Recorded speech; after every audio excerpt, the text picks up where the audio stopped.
We are live. Man, big salute, man. And you guys came early today, huh? Or tonight, excuse me. You guys came early tonight. And big salute to you, man. Let me give you guys a shout out before I, get into my normal routine. But Carolina Blue, man, big salute to your family. I appreciate you, and your consistency too, man. I appreciate you a lot. Puma 17, brother. Welcome. I don't know if you've been here before. However, if you haven't, welcome. And yeah, man, enjoy the show. I hope you enjoy the show tonight, and the information that I have for you guys when it comes to this topic. Um, but again, man, welcome to another episode of Bandog Talk with the Dog God, brought to you by Formula One Canines, which is me. That's me. And just like every other episode, okay, we got some great information for you. Um, and yeah, some information that you can use, um, in your program, um, in your aspirations to start a program. You know what I mean? Like this stuff that I'm telling you guys is playing today, especially when we're dealing with performance dogs. So, you know, be prepared to learn something, right? Because that's what I'm here to do. I'm here to give the information out that I've learned in my own experience and experiences, plural. So big salute to everybody. Um, like I always tell y'all, get comfortable. Um, if you like the herbal sensation, go ahead and roll you up a stick or two. If you like to crack you a brew, you got a favorite brew you like to, deal with, go ahead and crack you a brew.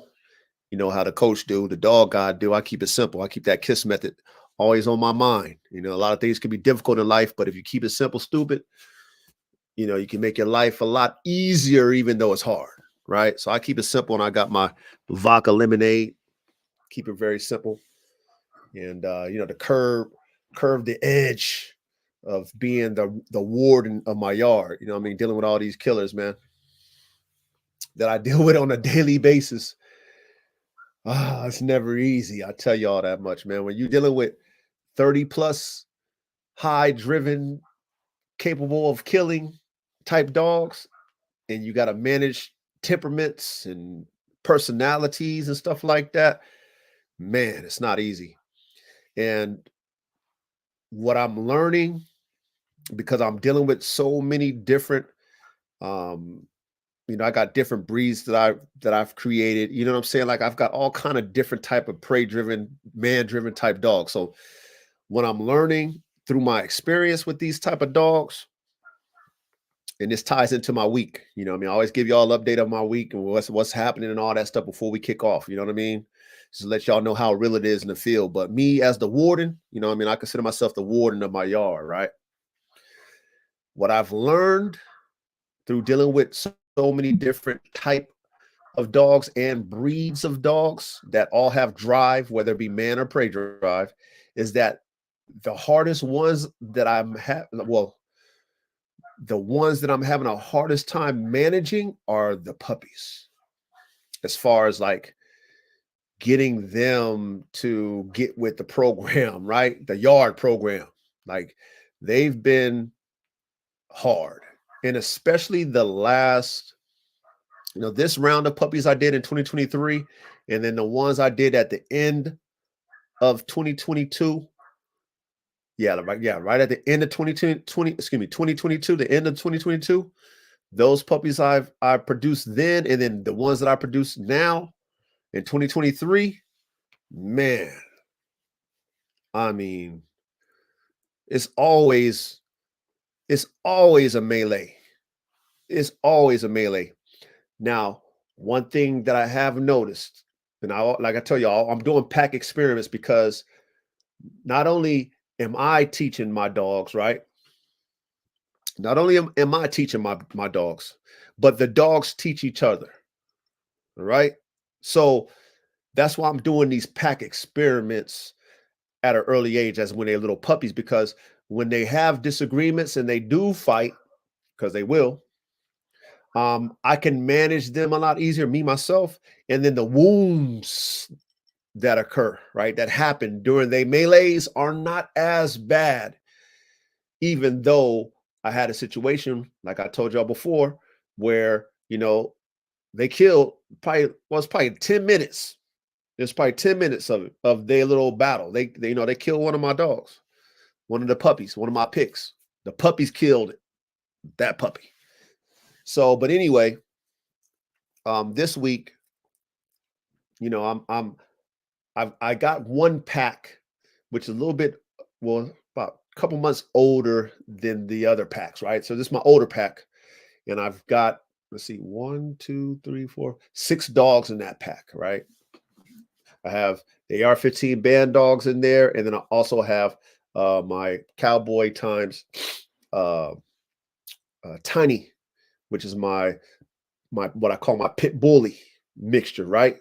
Cowboy and Tiny female. So I've finally got them to where when they do fight, they understand reconciliation, right? They finally get it in a mind like, okay, we're gonna do this, but we're not gonna take it to the limit where daddy gotta come out and whoop ass, right? Because when I come out, everybody's getting it. I don't care if you was in it or not. It's a mind state that you got to teach your dogs, right? Especially when you're the warden and you're dealing with killers. Everybody got to know, especially if y'all in a family type pack, which I've created. If somebody does it, everybody get it. Whoever does it, I don't care if it's two people acting up, everybody get an ass whooping. So that they know at the end of the day, if they try to act up, everybody get an ass whooping. So anyway, I feel now they're about 7 months. Yeah, they're about 7 months old. They get it because I haven't had any really bad incidences with them. All right. Um, However, back to what I was telling y'all, me doing this for as long as I've been doing dogs, and then dealing with certain type of drive dogs, dogs that can kill, right? The puppies have been the hardest ones to maintain because their mind, of course, we're developing them, right? I'm developing the puppy's mindset to say, okay, yeah, even though I put that drive in you genetically, doesn't mean that you can use it whenever you want to, right? That's what I'm trying to teach puppies. But of course, puppies don't know no better, right? They're like kids. They don't know no better. So now I have these different type of dogs, right? I have my performance pit bull, or my performance pit bullies, which I did 50-50 cross pit bull with a bully, not just any bully, not just any pit bull, right? So I knew what I was cooking up. But I have a performance pit bully, I have a performance bully, and then I have high performance band dogs, right? And I have two different type of band dogs, and then I have Red Tiger Jr. So I have so many different type of dogs. And I have a performance pit bull that I cooked up. So I got there's so many different drives, you guys, and I'm so many different personalities, so many different genetics, and so I have them, you know, situated where they're in packs based off of their personalities, right? Not off of the litter, but off their personality. So there's certain dogs mixed in with other dogs and etc. Right? So anyway, this week, nothing crazy, thank God. However, I moved my performance pit bull bitch, right? Which is Shaka times Africa, right? And I mentioned to y'all a couple weeks back that she was in a situation where she was the alpha. And that was like it's been like 3 to 4 weeks ago. I had her in there with the performance bullies, right? So she was the alpha there.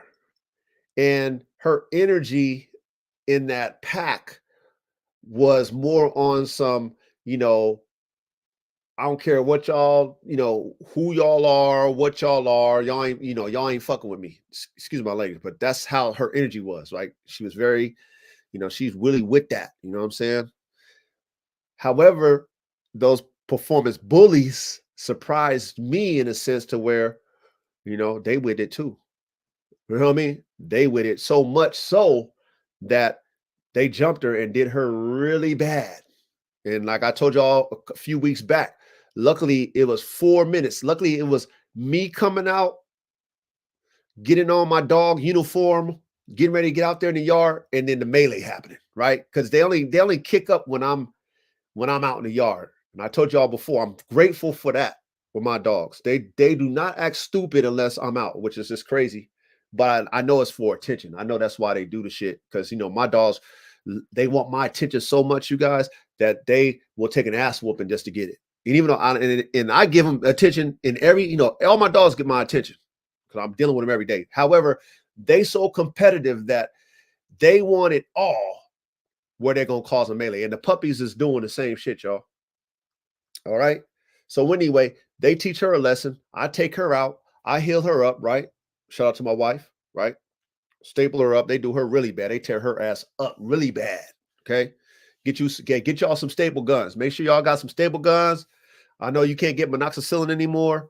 There's another antibiotic, and I'll mention that to you. I'll tell y'all about that next week. I forgot the name of it. Anyway, make sure y'all have some antibiotics, especially when you got killers on deck, because you're gonna deal with some situations, especially me. I deal with situations a lot. So anyway, I heal her up, and then I'm like, okay, I'm gonna put her into a whole different pack because I can't put her in this pack. And like I said, I'm trying to teach my dogs. That's why I got them in packs, so that once they get into the yard, they get into their own space. I ain't got to deal with no extra credit stuff. At least hope so. And 9 times out of 10, it works. Okay. So anyway, now I take her, y'all, and I put her into a new pack. So I put her in a pack where I have I call them my Formula One Bandogs. That's Prima Donna times Roman. Okay. And those are more Mastiff type dogs, right? Those dogs are going to be big, by the way. Okay. So anyway, I got her with them, and I also have her with Jaws times Little Mama, which is my pit bullies, right? So I put her in there. She's older, but she's not bigger than them. Okay, but she's older than them, and she's alpha. So I'm thinking, okay, she'll go in here. Hopefully, she ain't going. Her energy ain't gonna set these dogs off, right? So when I brought her in, this is probably like they brought her in there a week ago. I brought her in. I made sure I stayed in there. Of course, they're going to be on her. They're going to be on her because her energy is what it is. Dogs is a very spiritual creatures. They're very energy-based dogs, right? So, hey, I'm gonna tap in with you guys in a minute. I just want to just finish this, you know what I'm saying? But big salute to everybody that showed up. I'm gonna tap in with y'all in a minute. So anyway, brought her in there a week ago. I went in there, made sure I stayed in there for at least a good 10 minutes because I already know what's going to happen. You know what I mean? So I'm the warden. So I got to be in there, and they over there on top of her head, because they know what, her energy is what it is. They're like, oh, you going to come in here and try to wreck shit. So they try to check her off the top. Okay. So I'm on top of them. They keeping it cordial, whatever. It is what it is. Finally get them to calm down. We good. Go do what I do. No issues for about 3 days. So then my wife goes out to take care of you know what I mean? She goes out to take care of the French bulldogs because that's her thing, right? Frenchies, right? And like I said, the dogs know when the warden come out, and that's when it's showtime. You know what I'm saying? That's when the yard wake up. They tell everybody, "Oh, daddy coming out." Then it's up, right? But then it's my wife coming out. It's not me. They just hear my office. I got my I call it a house barn. That's why I go out, put on my uniform, I step out, boom. Oh shit, daddy. But they hear me. As soon as I open that door, they hear it. And it's on. It's up. Everybody's up talking. So my wife go out there, and I hear my wife yelling, whatever, right? She trying to get them to stop, right? So, I get out there, and she's like, well, they was fighting the black girl, right? I'm like, all right, whatever, right? So luckily my wife was able to get them to stop, right? Because they know I don't play. I got a whistle that I use. I just whistle now, and then they'll stop. You know what I'm saying? Because they don't want that ass whooping. So anyway, my wife got them to stop. So I go down there to feed them and clean it up and everything. And they chomped on her pretty good. Now, luckily it was nothing that I needed staples, but they definitely poked some holes in her ass. poke some holes in their legs and stuff like that. So I always got my spray, all the shit, right? Hey, Carolina Blue, I'll tap in a minute. Let me finish this story. I'll tap in a minute with y'all. So anyway, I got my little solution that I use, my little spray for wounds and shit like that. And I go in there and I set the tone with the pack, right? So I go in there and I can't really pinpoint who it was, but I know all of them is with the shit. There's only one of them that out of that pack that's not trying to start shit. You know what I mean? It's one of the female, was the only female I got out of that Roman and prima donna litter. You know what I'm saying? She copes with the energy there, but she's been shell shocked because they try to annihilate her when she was a puppy. You know what I'm saying? They try to annihilate her when she was probably 9 weeks old. They try to annihilate that bitch. They gave her the blues, but at the same time, she don't start nothing. But the other ones do, and them damn pit bully crosses, the Jaws and Little Mama, they all with the shits. They all with it. So I go in there and I set the tone, start disciplining everybody. Bop, bop, bop, bop, bop, bop. Like, y'all know better than this. You know what I'm saying? Y'all gonna understand that we don't do this. You know what I'm saying? If y'all gonna do what y'all do, it better be some reconciliation. Now, of course, the dogs don't understand what I'm saying. You understand what I'm saying, y'all? They don't understand the words that are coming out of my mouth, but they understand my energy. They understand if I come down and I have a certain type of tone of voice, it's like a bark, right? But my tone of voice is a certain type of frequency. Oh, my dogs know what time it is. And the puppies, over time, they get it. Because as soon as you come down with that frequency, oh man, everybody tail tuck, they in the corner. Oh, they get it. Oh, they get it. So I made sure I disciplined everybody, even the black bitch that got fucked up.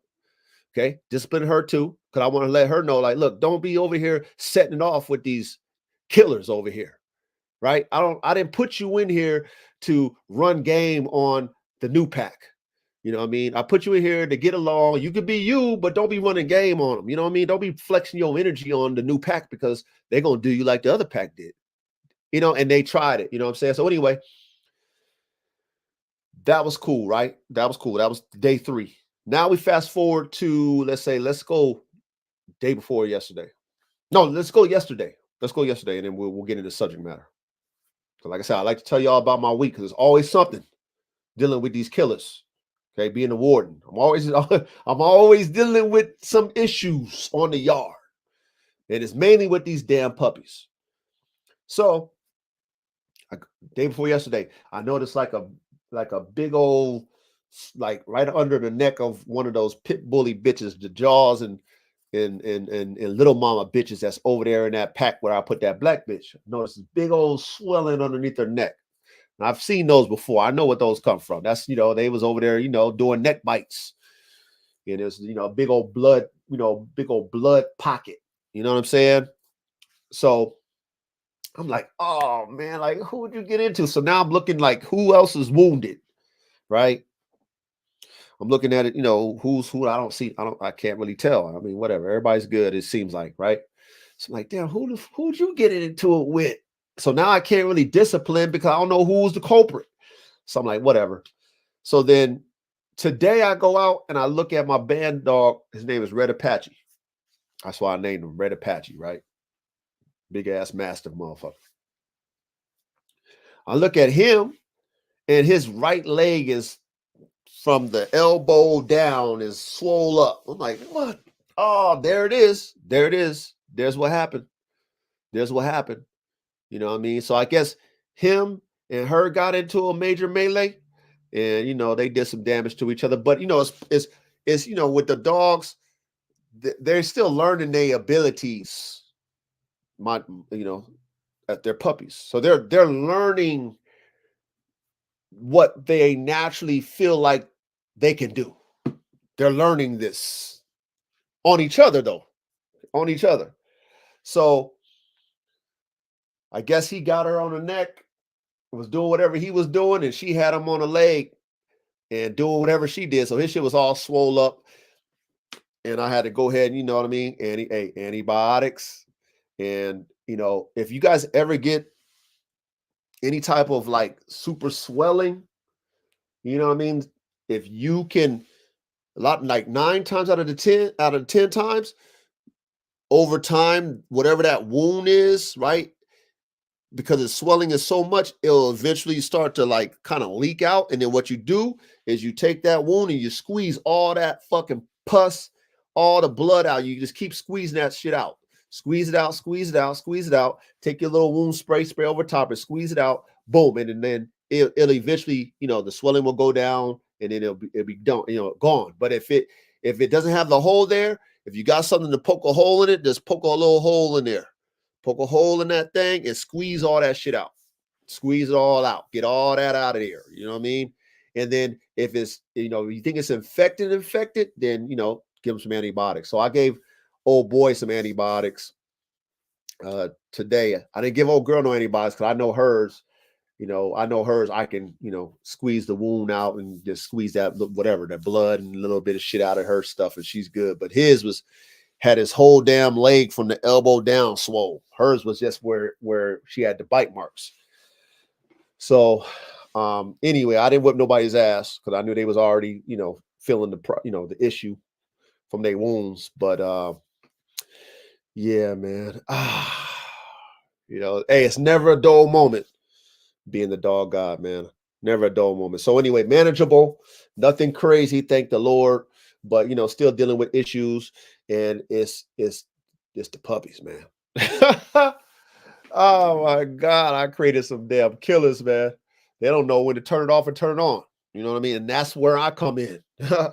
That's where I come in. That's where you come in when you have dogs like I have, right? You have to shape that dog's mind, because them dogs left in the wrong hands be a problem. Once they get mature and they don't understand what an on-off switch is, they don't understand that part. They don't understand that, hey, I ain't got to do that just because of me. Man, you got a liability on your hands. You got a liability. Ain't no regular dog man or dog woman going to be able to handle the dogs that I have. That's a fact. You know what I mean? So, but yeah, that's my week. But anyway, let me give y'all shout outs, man.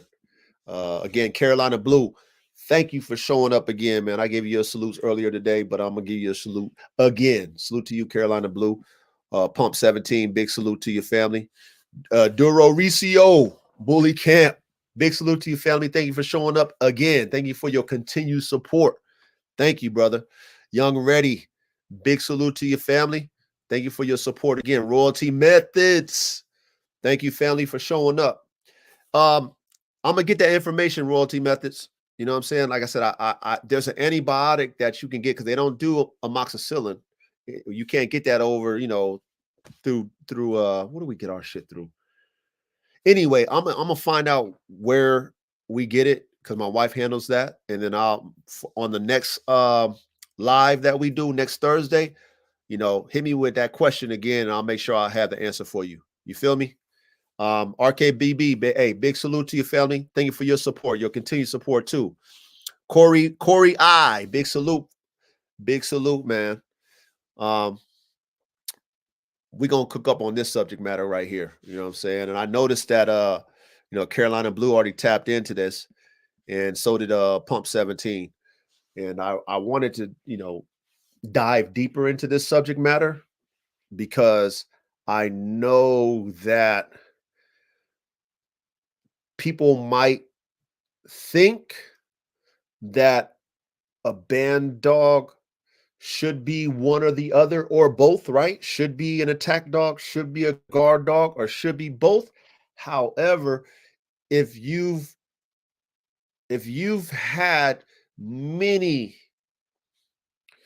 different combinations genetically, or even if you've had one type of combination genetically, right? And you see the different type of drives, right? You get a chance to experience a different type of drives in them dogs, okay? And then not only that, you get to see the damage of a dog who has either one of these drives, right? You get to actually see what damage that dog can do, right? You'll lean more towards one side of the theory of should a Bandog be an attack dog or a guard dog versus the other. Like you'll start to lean toward one or the other when you start to see what these dogs can do that we create. Now, everybody's genetic recipe is different when it comes to these band dogs, which makes it so unique. And I'm grateful that we are able to experiment. However, when you're in this laboratory and you're mixing genetics and you're mixing different breed temperaments, you never know what you're going to get. And we've talked about this on previous episodes, about keeping litters. A lot of people don't do that. When you're in the lab and you're cooking something experimental with these different breeds of dogs, like how we're doing with these band dogs, it's wise for us as dog men and women to keep litters. That's the only way you're going to learn and analyze what you created. One dog is not going to show you what you created. You need to see everything if you can, right? You need to see everything, or the majority of them, right? You need to see so that you take your notes accurately. Now, some people, as we see on the internet, and this is, like I said, I'm not knocking anybody for what they're doing. I never do that. Salute to every dogman and dog woman on the planet doing you. Okay. I'm just assessing from my perspective. I only speak from my perspective. Okay. They show band dogs doing attack type work, right? Schutzen type work. They show this, right? And it looks cool, right? I'm gonna say this. It just looks cool. That, oh, look at that dog. It looks ferocious. Oh, look at that dog. It's gonna bite. It bites, It looks cool. However, when you're in my arena as the warden, and you see the damage that these type of dogs, band dogs in particular, can do to another dog, if that dog had an attack mentality, imagine the damage it's going to do to human skin and bone. Like our skin and bone are nothing like dog skin and bone, right? Nothing like dog skin and bone. Dogs are built to take, bites and things of that nature, right? Because that's how they fight. They don't throw no fists. You know how we got our hands and feet, right? Some people might bite you, but most people we humans, we fight with hands and feet if we doing combat without weapons. Hands and feet, right? Dogs, they're not hitting nobody, they're not pawing each other, they're biting. So they can take a bite better than a human can, obviously, right? Now, I know a lot of people, they think of a band dog like how you would think of a German Shepherd, or you would think of a Malinois, or you would think how police or the military use these type of dogs. They think, okay, the band dog should be this type of way. Now, the bite force of a Malinois and a German Shepherd is nothing like a band dog.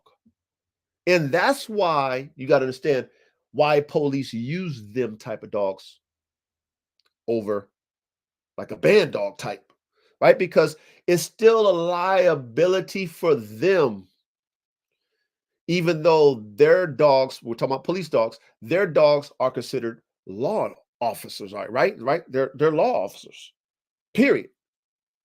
So when that dog bites you, and that's an attack dog, by the way, right? The damage on you cannot be to the point where that dog breaks your arm, right? Or just shreds your damn muscle up where you're just deformed. Like it can't be that hard of a bite. It can be a bite, but it can't be to the point where it's like excessive force, right? Now that dog becomes a liability because when it bites that human, right, on attack mode, it just, it destroys the person's arm or destroys the person's leg, right? Now, unless that's what I'm saying, you gotta know your dogs. A lot of people don't have multiple dogs, or they've never been bit skin, right? Not in a bite sleeve, not in a bite suit, but actually bit, literally. A real hard bite, all the way full grip bite. They've never been bit by let's say an official attack band dog, like a real bite, not no little nick. Oh, ow! They just got you on a little nick. No, I'm talking about full, like how they be doing on the suits. A lot of people haven't been bit, or they don't have multiple dogs where they see through a kennel accident, a dog melee, the damage that dogs do, what them type of dogs do on each other. Okay. Now, I've been fortunate enough to only see this type of, possible destruction in younger band dogs. Younger, who haven't they're not mature in their abilities. They're not mature in their strength. And I see the damage that they do. Right? I see the damage that these damn puppies do. These young dogs, 6 months to a year, I see the damage they do on each other. I'm like, whoa.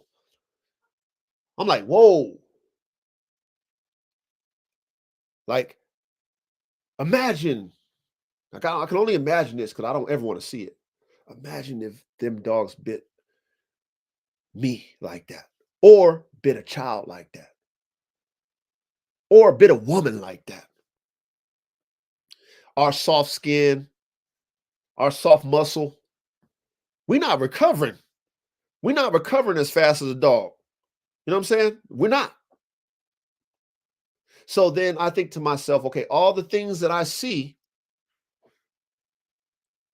on the internet, shout out to the internet, right? Because we get to see the world through the internet. And I see people promoting their band dogs as attack dogs through the Schützen type of work, right? Through the sleeve and bodysuit type of work. When I see this, I'm like, bro, there's no way. And I have all the equipment. I got all that Schützen. I got the full bodysuit. I got all the puppy sleeve, intermediate sleeve. I got all the shits, all of it. However, when this is me, when I have certain dogs with like a bite drive, I have Frenchies with bite drive. I have a dog named AK-47 with a bite drive. When I see these dogs with bite drive, that doesn't mean that they're going to take that bite drive and bite a human being. Okay? A dog like AK-47, he's got a bite fetish. That dog has a bite fetish. Okay? He's got to have something in his mouth. However, in his mind, he don't think to bite a human. Right? I have my partners come through. They love watching it. They love to go see AK. And all you know what AK does? He's got his bone in his mouth. As soon as my partners come up, he's showing out. He's just jumping up and down, fucking 20 times in a row with his bone in his mouth. He's not trying to bite them. He's not growling at them. Okay? But he'll fuck up a bite sleeve. He'll make, man, if I put on a whole bite suit, he'll bite me all over that bite suit. And look good at it too. You'd be like, oh, that dog is but he's not an attack dog. He's not even a guard dog. Right? So there's a lot of dogs that have, I would say, bite fetishes. And they like to bite things. Maybe not a human, but things. Right? So as I'm learning through all the dogs that I have, got many types, many breeds. Okay. I see dogs that have human drive. I see dogs that have prey drive. I see dogs that have both. Okay. And when I can see, for example, I've talked about Cowboy before. He's a bully that looks like a pit bull. Okay. He's just thicker than a pit bull though. Thicker. But he's got the he got the snout. He's got prey drive. He has man drive. He's always had it though. I've never agitated that dog, right? I don't do that, by the way, personally. I don't do that because I don't want my dog to ever think once to ever bite me. Don't you ever think, even if I'm playing with you, don't you ever, and I don't play with my dogs like that because that gives them a mixed signal. You know what I'm saying? It fucks with they psyche. Oh, well, you want me to play bite you or you want me to real bite you? You know, when are you playing? Like for real. That'll backfire on you. Okay. Anyway, I've never done anything of the sort with Cowboy. This is learning dogs' temperament and who they are as animals. Cowboy never liked strangers as a puppy. Okay. He tolerated the bigger dogs because he was smart until he figured out he could fight. Once he figured out he can fight the bigger dogs, it's funk on whoever. Whatever dog wanted, he gonna give it to him. And any strangers that come up to Cowboy, he's not fucking around.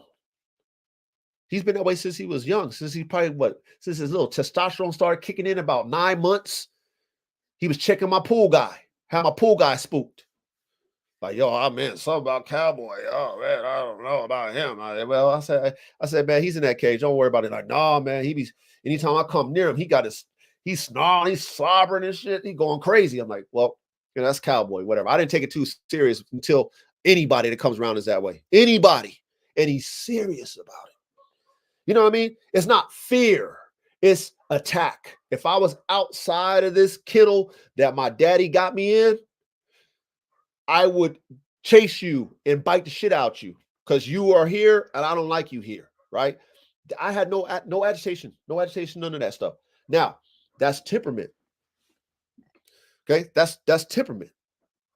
He's not a Bandog or a pit bull, whatever. He's just a bully, but in his mind, he's an attack dog. I didn't do nothing of the sort. Okay, that's him. So anyway, I got a chance to see what attack means.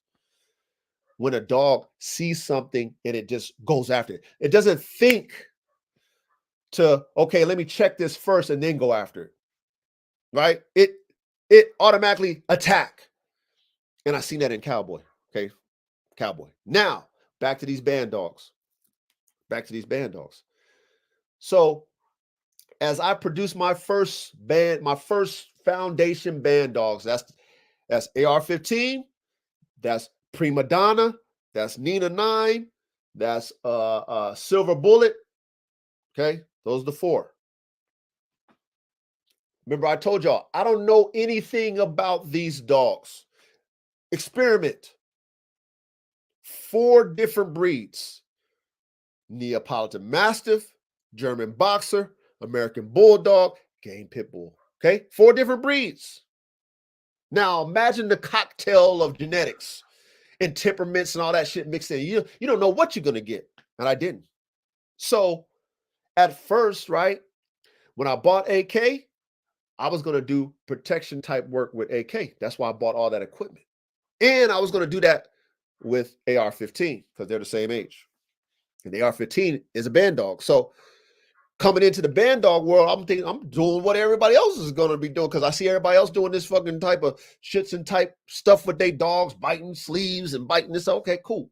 I'm going to do this with my Bandogs. So when I started out, AK automatically has that bite drive. You know what I mean? He want to bite everything. So it's cool. Okay, cool. AK, okay, yeah, we're going to do this stuff. You know what I mean? We did the obedience, did the heal, all that stuff. Did the same thing with AR-15. Now, what I noticed, this is what I noticed. Okay.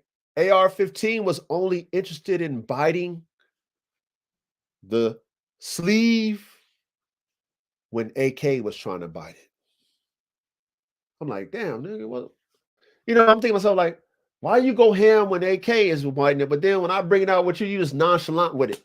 When I'm playing with you, you nonchalant. Like he's nonchalant with it.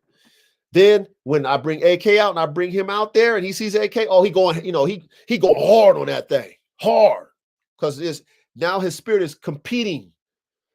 However, he showed no interest really truly in that. He would bite it and stuff, but it wasn't riling him up like AK.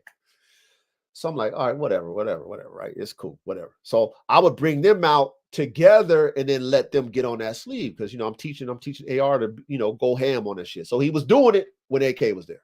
But then when I did it on the one-on-ones, he was kind of like, he would do it, but I felt that the sense of urgency, that intensity was not there. Now, fast forward as they get more mature, right? They, 2 years old.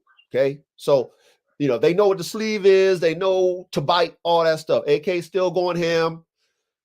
AR is like, he lost interest in that shit. Even when AK was out there, we came a point where his prey drive was turned on versus that, the play drive with the bite sleeve, right? And where he wanted to dominate AK. So I had to take them and separate them. I mentioned that to y'all. So now I'm seeing this Bandog who I created to be a man stopper and have prey drive. I created him that way. I just have to learn the personalities.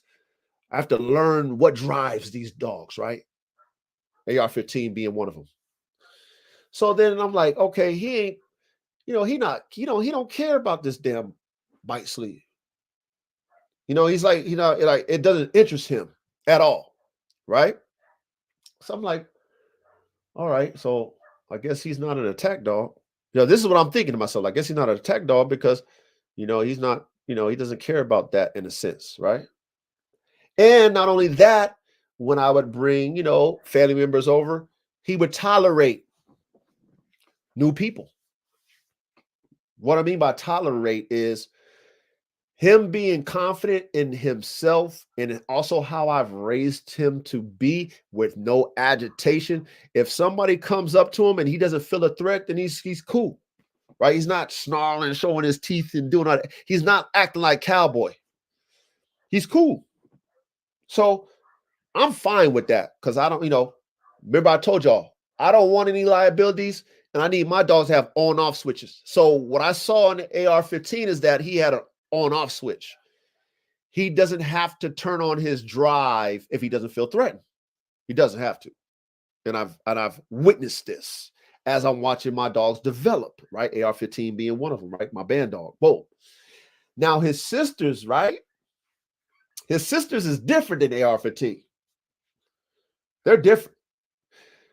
Silver Bullet, his sister, she bit me. Now, she didn't bite me in a vicious way. She bit me because I was in her space and I was checking her and she didn't like me checking her. Right? So she gave me a nice little bite, she gave me a little baby puncture wound in the ribs, man. She just gave me a nip. It was a nip. It wasn't no like serious. It was like, she was checking me. Like, I don't like how you running up on me like that. I mean? She tested me. And of course, she got a nice little 6-piece combo. Okay. I don't play that. She got what she deserved on that one. And I still have to deal with her accordingly. All right. She thinks before she wants to nip, but she still does it. Like, what I mean? Like, I have to make sure I got to be cautious because if I go and I open up her gate when she's rowdy, she'll nip at my hand as I flip in the latch. But understand that's in her, right? I'm learning what's in her, right? If she feel challenged, she gonna check. You know what I mean? She's not on attack mode, but if she feels challenged in whatever way she feels challenged, she's gonna check. She's gonna check with her mouth. And so I've had to experience that to know, okay, I gotta, not anybody can go around Silver Bullet. She might not be barking at you like she's going to get at you, but you touch that latch, she's going to bite your ass. You know what I'm saying? Or you try to manhandle her and you ain't got the authority like me, she's going to overpower you. She's going to overpower you. She's going to check you and see where your heart's at. Okay? So now she's different. She's different than AR-15. Okay? But listen, I'm learning the drives for man. Attack, guard, or both. I'm learning this without agitation, without provoking my dogs to act a certain type of way, right? Now we go to Prima Donna and Nina, right? They were in a pack together. At first I had Nina, Silver Bullet, and Prima Donna. They're all sisters, Little Mason, in a pack together. They grew up together in a pack. That pack didn't like Silver Bullet, so much so that they tried to kill Silver Bullet. I got her out of that pack because they literally try to kill that bitch. I got her out of the pack. So she got to be by herself. Her energy is not conducive with the pack. So now she's on her own space. She's in her own space. Boom, boom, boom. Okay. Still, Prima Donna and Nina has the coexisting reconciliation clause in their pack environment. They fight, but they never get to the point. It always gets to a point of a stalemate. They'll do their thing, right? They'll, nobody giving up, then they stop. So they got reconciliation on their mind, but they wasn't playing that with. So there was no reconciliation for Silver Bullet. Okay, so now watch this. I'm learning all my band dogs and what makes them tick, what drives them, right? Anybody that I would bring to the kennel space that's new, they had a very standoffish energy. Nina and Prima Donna. You put your hand up on the kennel, they're not coming towards your hand. Very standoffish, fur up, very alert. Okay. Now, what I see is guard dog, which me as a person who's breeding these type of dogs, a breeder that's breeding these type of dogs, I like that. I like that they're cautious. They're thinking first, like, hey, I don't know you. I've never seen you before. I'm not going to come up to the fence and give you a fence check. I'm going to just fill you out. But at the same time, I'm going to let you know how I'm feeling about you. I'm not really feeling you because I don't know you. And I'm going to be standoffish. I'm not going to be barking at the gate. I'm going to be standoffish. And my hair's going to be up and my tail's going to be up. I'll be looking you dead in your eyes. And they would do that consistently with anybody that I would bring that was new, whether it be my family. I really don't want my family come over, my friends and shit. They want to see the dogs.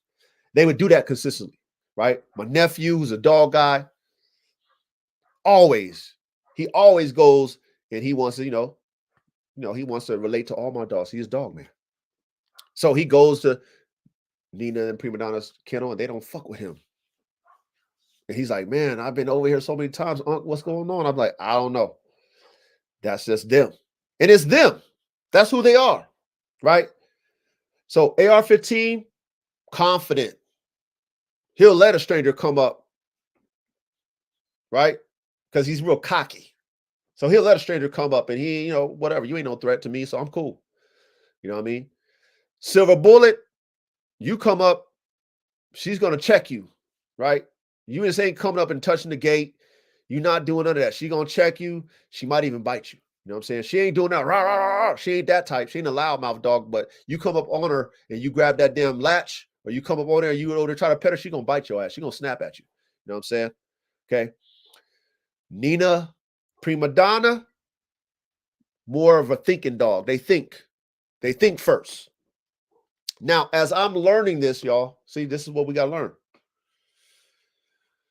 Which one is beneficial, right? Which one of these band dog types is beneficial to you, your livelihood, your family, your household, and your program?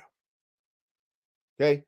The rah of an attack dog, when you're dealing with band dogs, the damage, the bite force, the strength, the speed, the intensity that these dogs bring, if you cook them up right, you do not, this is from my experience, you do not want to have a dog that has these abilities, have a mentality of an attack dog. I would not want any of those dogs I mentioned, AR-15, Nina 9, Prima Donna, Silver Bullet. I would not want any of them dogs that I've created with those 4 different breeds to be on attack. Okay. Cowboy, he don't have all them breeds and he's not even as big as them. But I am worried even about him. I'm just so grateful that he's not so crazy in his mind that he's trying to tear the kennels up. Right? Sure, he could. Bite the kennel fence. You know how dogs do when they really want to get at something? Okay. He's more like, come any closer. You come closer, watch what happens. I'm gonna hit this fucking kennel. I'm gonna hit it hard. You know what I'm saying? That's how Cowboy is. But I'm not necessarily worried too much about him because he's not bred for the kill, right? I bought him. He just happens to have that type of personality. His temperament is that way. You know what I'm saying? He's not cool with strangers. That's just him. Okay. But I bred Nina, AR, Silver Bullet, Prima Donna to be able to stop men in their traps, grown men in their tracks, and to kill prey. I bred them that way. That's why I put them 4 breeds in there. I bred them that way. So for me to know by watching, learning these dogs, like what drives them, right?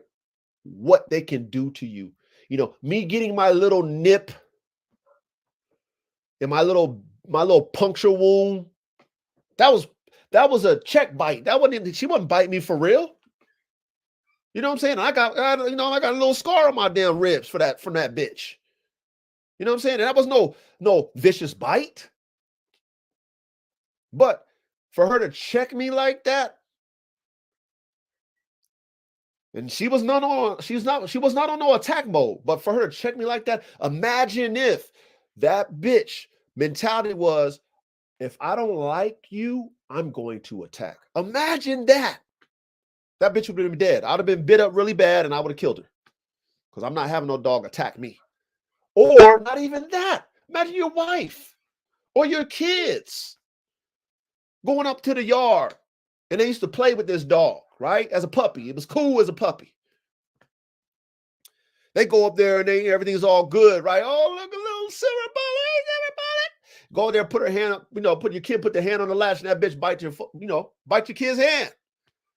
Your kid ain't gonna be able to give that dog a 6-piece combo like I was able to give her to check her, let her know like, nah, we ain't playing that. He's not gonna be able to correct her. She's not gonna be able to correct her. So, as I put, let's hit that in the scroll. Say, let me make sure the topic's in the scroll, right? In the ticker, right? Right? Should a band dog be an attack dog or a guard dog? Okay, we already know the answer to that. If you own these dogs, we already know the answer. They should only be bred. I gotta stress it to y'all. They should be only bred to guard. These dogs should not be promoted as Schutzen type dogs. Now, to each their own. If that's what y'all do with your band dogs, do it. However, I know for a fact if one of my band dogs get a hold of a person, they're going to cause so much damage that even if it was for a reason, that person trespassed, I'm probably going to get sued for it because of the damage that these dogs can do. These dogs can kill a person. Really. Like, you would have to be, and I'm a strong man, right? You would literally have to be able to be a real bulldog, right? What I mean by a bulldog is be able not only to be able to give the damage, but take it. You as a person will have to be able to take so much damage, and then not only that, have to be able to choke that dog out, like choke it into death to get one of my band dogs off you. Right? Because unless you got you a pocket knife on your person, or you walking around with a loaded gun at all times, if you're just a regular person, right, trying to creep around my yard, whatever you're doing, and you shouldn't have been there, and I have these type of band dogs that I've created on attack mode, like anything they see, no questions asked, no warning, they coming after you, bro. It's a wrap for me. It's going to be a wrap for that person, and it's a wrap for me as the person who owns that dog. Okay, so when we do these type of band dogs like these that I'm talking about, like the ones that I have, they should be thinking first. They should be like how my girls Prima Donna and Nina 9 is. If I don't know you, I'm going to be at that gate And I'm going to let you know I don't know you. You're going to know that I'm serious. I'm going to look you dead in your face, look you right in your eyes. You're going to see that my hairs is standing up and my tail is straight. And if you make one move that I don't like, I'm going to check you. Okay? Versus person is walking to the fence, right? Your fence line. And your dog, right? Who can jump the fence unless you got like a damn 8-foot fence, 10-foot fence. Okay. Like my dogs can climb up fences. Okay. If they want you, they'll run and they'll climb up the fence, run real fast, climb up the fence, get onto the top, and they'll get over that thing. I've seen it. Okay. Shout out to my AK-74 Bandog. That's the first dog I've seen climb my fence. I got like a over 6-foot fence in my training area. Okay. I've had dogs jump out of kennels 5x10s, 5 foot. I've had that, but over 6-foot fence, I see my dog do it. So if I had attack dogs who I've genetically created to be athletically able to scale a fence, and they wanted you that bad because they also human. They drive, get kicked in. Also human.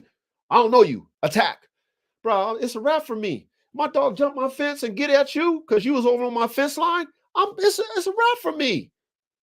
Because I know what that dog's going to do to you. You're not going to be able to overpower that dog. You're going to get mauled. You're going to get mauled and you're going to get fucked up really bad or you're going to get killed. Okay. This is the abilities of these type of mixed breed type dogs called Bandogs. Mastiff, bull breed type crosses. Okay. In my opinion, they should not be used for shits and work.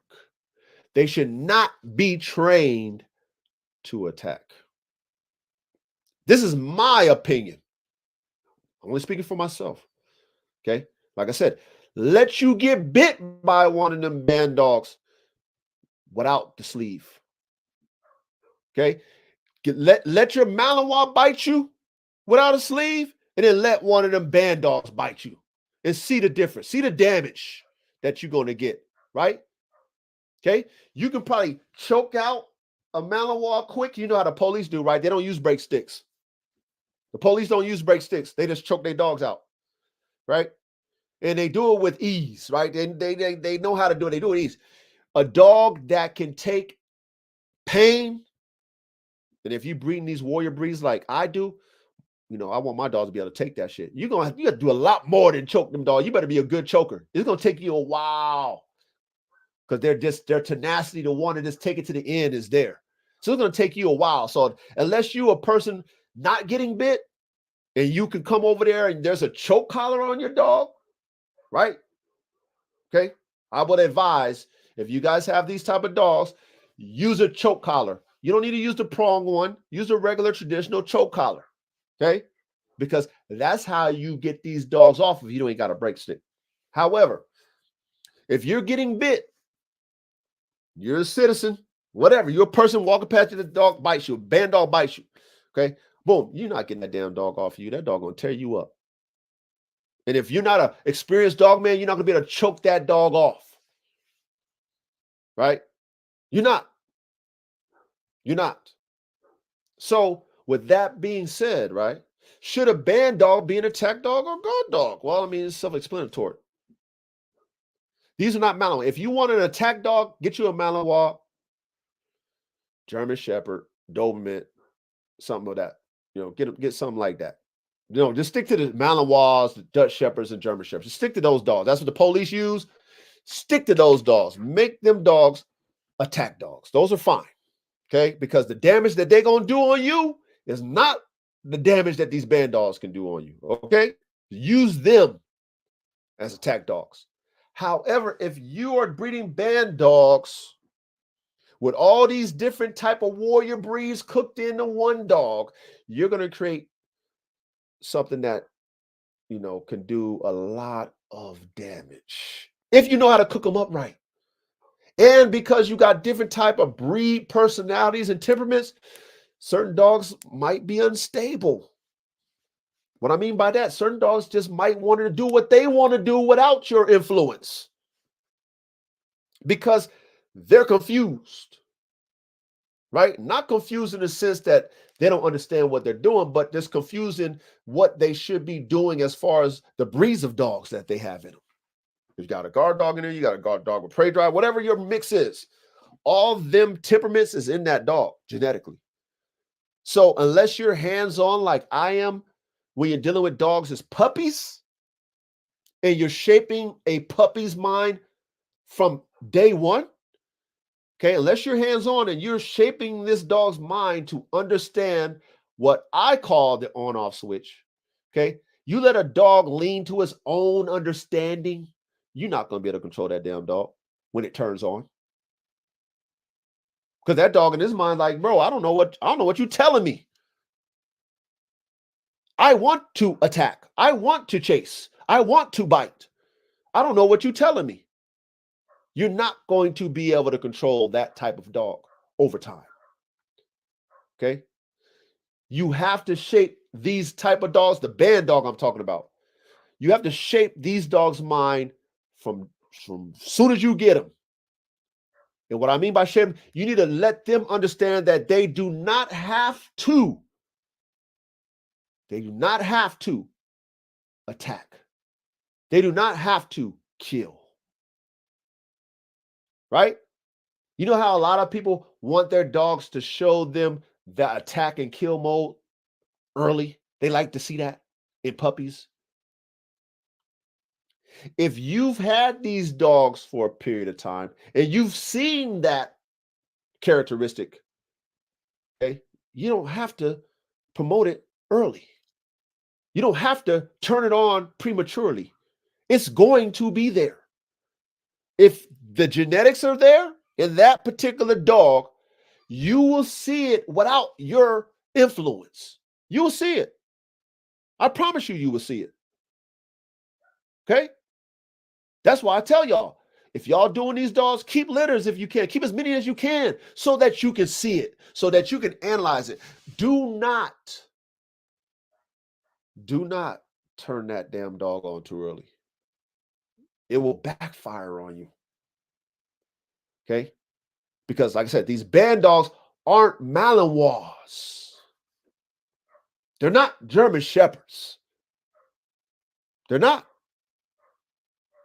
These dogs can kill you. Right? Like I said, why do you think police, we talked about this earlier, why do you think police use them type of dogs, the military? Because they're not going to kill you. They're going to bite you, but they're not going to kill you. They're not going to break your arm and break your leg when they bite it. They're going to put some holes in you. You know what I'm saying? They're going to shake you up, but they're not shredding you up. That's why they use them. Okay? Band dogs is different, though.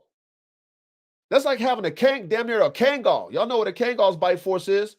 Do your research if you don't. That's like a Kangal biting you. That's going to crush you. That's going to crush your fucking arm. That's going to crush your leg. Crush it. So, should a band dog be an attack dog or a guard dog? If we're responsible, you have to be responsible. It's cool to say this dog can do this and this dog will bite you, this dog will hurt you. It's cool. It sounds cool, but it's not cool when it happens. That's what I'm telling y'all. It's not cool when it happens. I would hate to see anyone get bit by any one of my band dogs. I would hate to see that. Anyone, I don't care. Even if it's an intruder, I don't want you to get bit. I'd rather you be deterred when you see my dog. I'd rather you be like, oh shit, there's a dog and that dog might bite me. Let me get out of here. I want that. I don't want the dog to bite you and then I got to deal with law enforcement afterwards. And then I got to deal with you suing me. I don't want to deal with that. I don't want my family coming over to my house. I got a nice property. My family loves to come over. to my property. They love seeing my dogs. I don't want any of my family members coming over and my dog saying, okay, I don't know them, I'm attacking them. I don't want that. I don't care how cool it looks on the internet. I don't want to provoke my dog. This is me. And I got all the equipment to do it too. Okay. I don't want to provoke my dogs to think it's okay to just bite humans. And if you know your dogs will do it, I really don't need to provoke them. I really don't need to do it. I want them to think for themselves, is it a threat or not? Okay. My daddy, which is me, it's my dog speaking about me. My daddy socialized me as a puppy, all the way to 1 year old, socialized me. Okay. He didn't make me mean. He wasn't provoking me to bite. He just loved on me, disciplined me. You know, that's pretty much all I do with my dogs. Love on them, discipline them, structure, teach them structure. Teach them what I do allow, what I don't allow. Okay. They're going to do what genetically you put in them. They always do. You'll see more as the dogs mature and they grow. You start to, your dogs is developing damn near every day, right? You'll see something every year that you didn't know from your dog. You'll see it because I see it all the time. Personality, body types, athleticism, athletic ability, all the shit. Drives. Like I said, I told y'all about AR-15 earlier. AR-15, he'll play with the bite shit with me, and he'll play. He's cool with it, but he's more intense with AK. Like he really get it in with AK. They're like any AK he's doing, he's competing. He's going hard just like AK. Competitive. Now, AR-15, 3 years old, he won't even think, man, I put a bite sleeve in front of him. He won't even fuck with it. Even, he don't care about it. Okay. However, let a dog come around that he ain't feeling. Let somebody come around that's a threat. Watch how he bite the shit out of whatever's going on around him. That he's not feeling. He's got his on-off switch. He's got his understanding. All I taught him was discipline. What I do like, what I don't like. That's what I taught him in love. What's in him, he has control over that. He's a confident enough dog to know that, you know what? If you're not a threat to me, I ain't got to flex on you. He's a confident enough dog for that. Okay. If I got a problem with you, it's funk season. We funking. And he showed me that too. So for a dog like AR-15, I'm grateful that he's the way he is. I can bring you as a stranger around and know that, you know what? You can pet AR-15. As long as you are not a threat, if your energy does not present a threat to him, and dogs know energy, they're very spiritual. If your energy is not a threat to him, then, put your hand up to the gate. You know what I'm saying? Put your hand, the old traditional way, put your hand down, let him smell you. You know what I mean? Once he smells you, you can pet him. And he's cool, right? Silver bullet, though, told y'all, you got to know your dogs. Silver bullet, though, I would never advise anybody to put their hand in her shit. Like, nah, don't do that, man. Nah, don't do that. Don't do that. Nah, not her. Not her. Because, she's going to be like, who are you? And she's going to check you. She's not going to try to attack you, but she will check your heart. You know what I'm saying? That bitch do that shit to me to this day. Okay? She know better than a nip, but as soon as I'm at that gate, she's right there. She's right there at the latch. And I'm already thinking to myself, I bet you're going to try to check me at the gate. You know what I'm saying? So me and her got that understanding. And then even still, when I go in her kennel to clean her up, I got to make sure I calm her down. Because she wants to jump up on me. I got to make sure I put her energy down. Once she calms down with her energy, then she cool. She cool. But anybody else? Nah. You got to know your dogs, right? Now, would I say that silver bullet's an attack dog? No, but she's a bite first and ask questions afterwards, right? She's a bite first and then growl at you afterwards. She's not going to come at the gate and be showing her teeth like, ah. But if you come up on her stuff and she don't know you, she's going to bite first and then, check you afterward. Like, hey, what? Are you a threat? Are you a threat? Okay. So even her, I got to be careful with when it comes to new energy. Even her, I wouldn't let her roam my yard, my perimeter. I wouldn't let her roam my perimeter as a guard dog, because if she sees something, she's going to get it.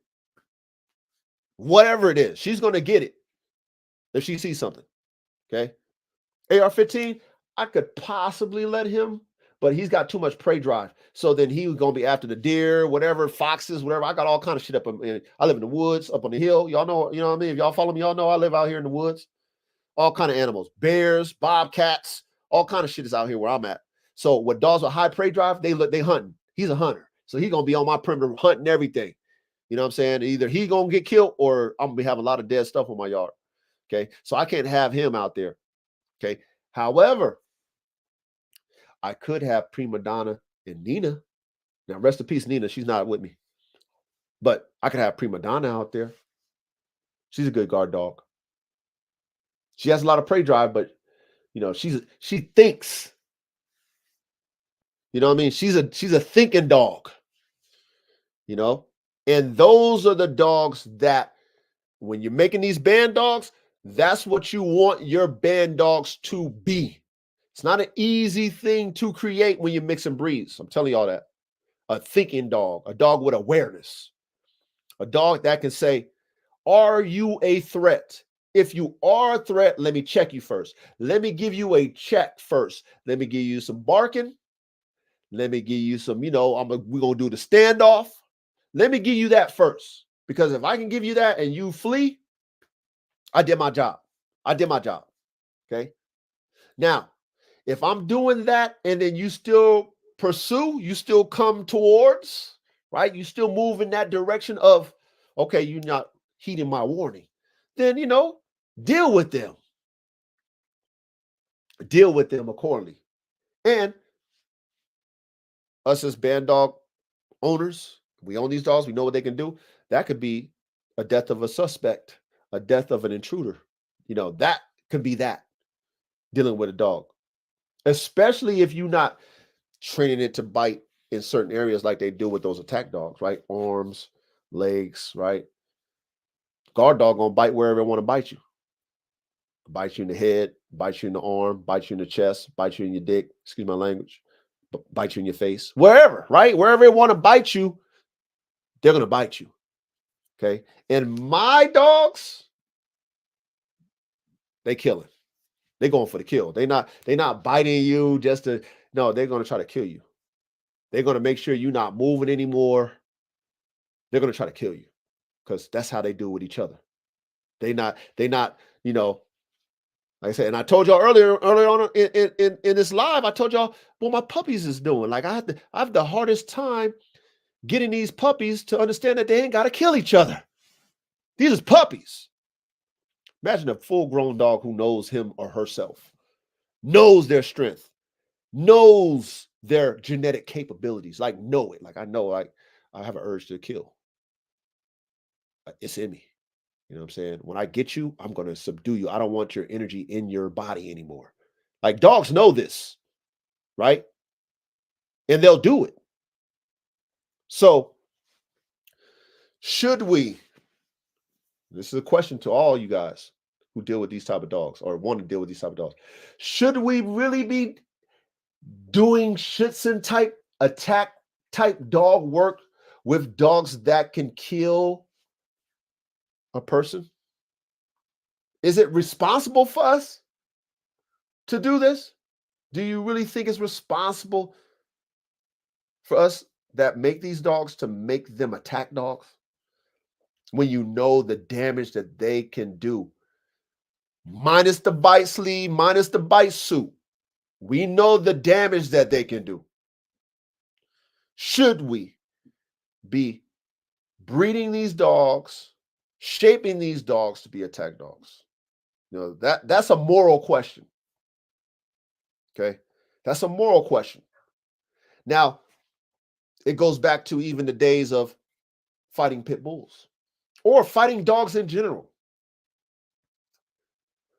When that was something that was popular, that was not about the dogs.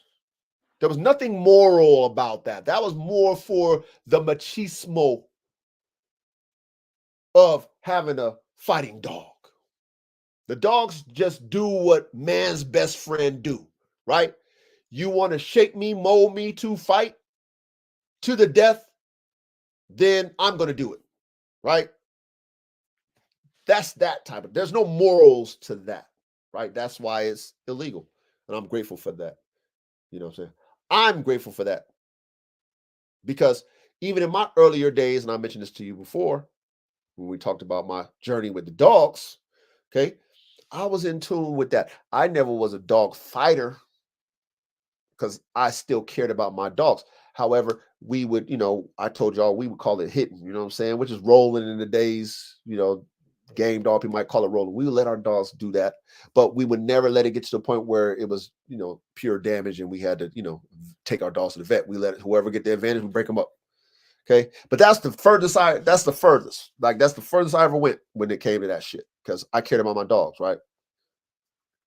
Now, when you see a real dog fight, not the people who get off on the shit, not them people, but people who care about their dogs, right? Like they're your kids. It's like your kid getting in a fight, right? It's like your kid getting into a fight and he's fighting another youth, right? That stumps your kid out so bad that your kid gets brain damage and he's a retard. He's retarded because the kid whooped his ass so much. Are you going to be happy at the end of that? No, you're not. Now, when you have that mentality when it comes to your dogs, we're talking morals, the dogs that you love, but you got these killers though. You got killers on your squad. All of them can. But when you see them fight and then you have a yard accident and they die or they get seriously injured, that hurts.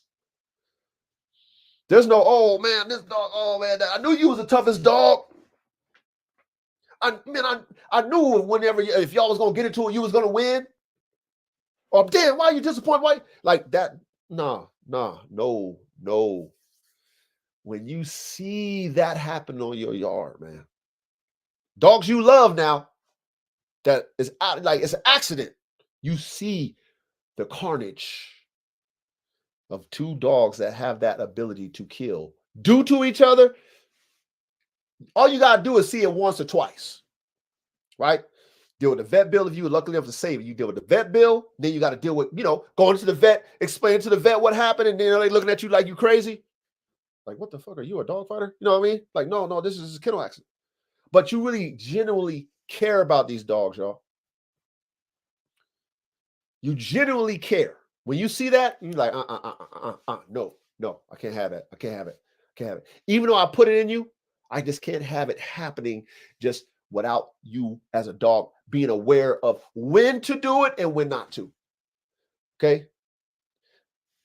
So when you are dealing with these type of dogs, band dogs in particular, right? We don't have a bad name for the band dogs yet. Got to put it out there yet, because a lot of people just experiment and they don't understand what they're doing. And that's fine. It's still new. But I want to make sure I emphasize this to you guys, right? Okay. You're playing with an atomic bomb, an AK-47 chopper with 100 stick, 100 round drum on it. Okay. When you're creating these type of dogs, they should not in their mind think attack.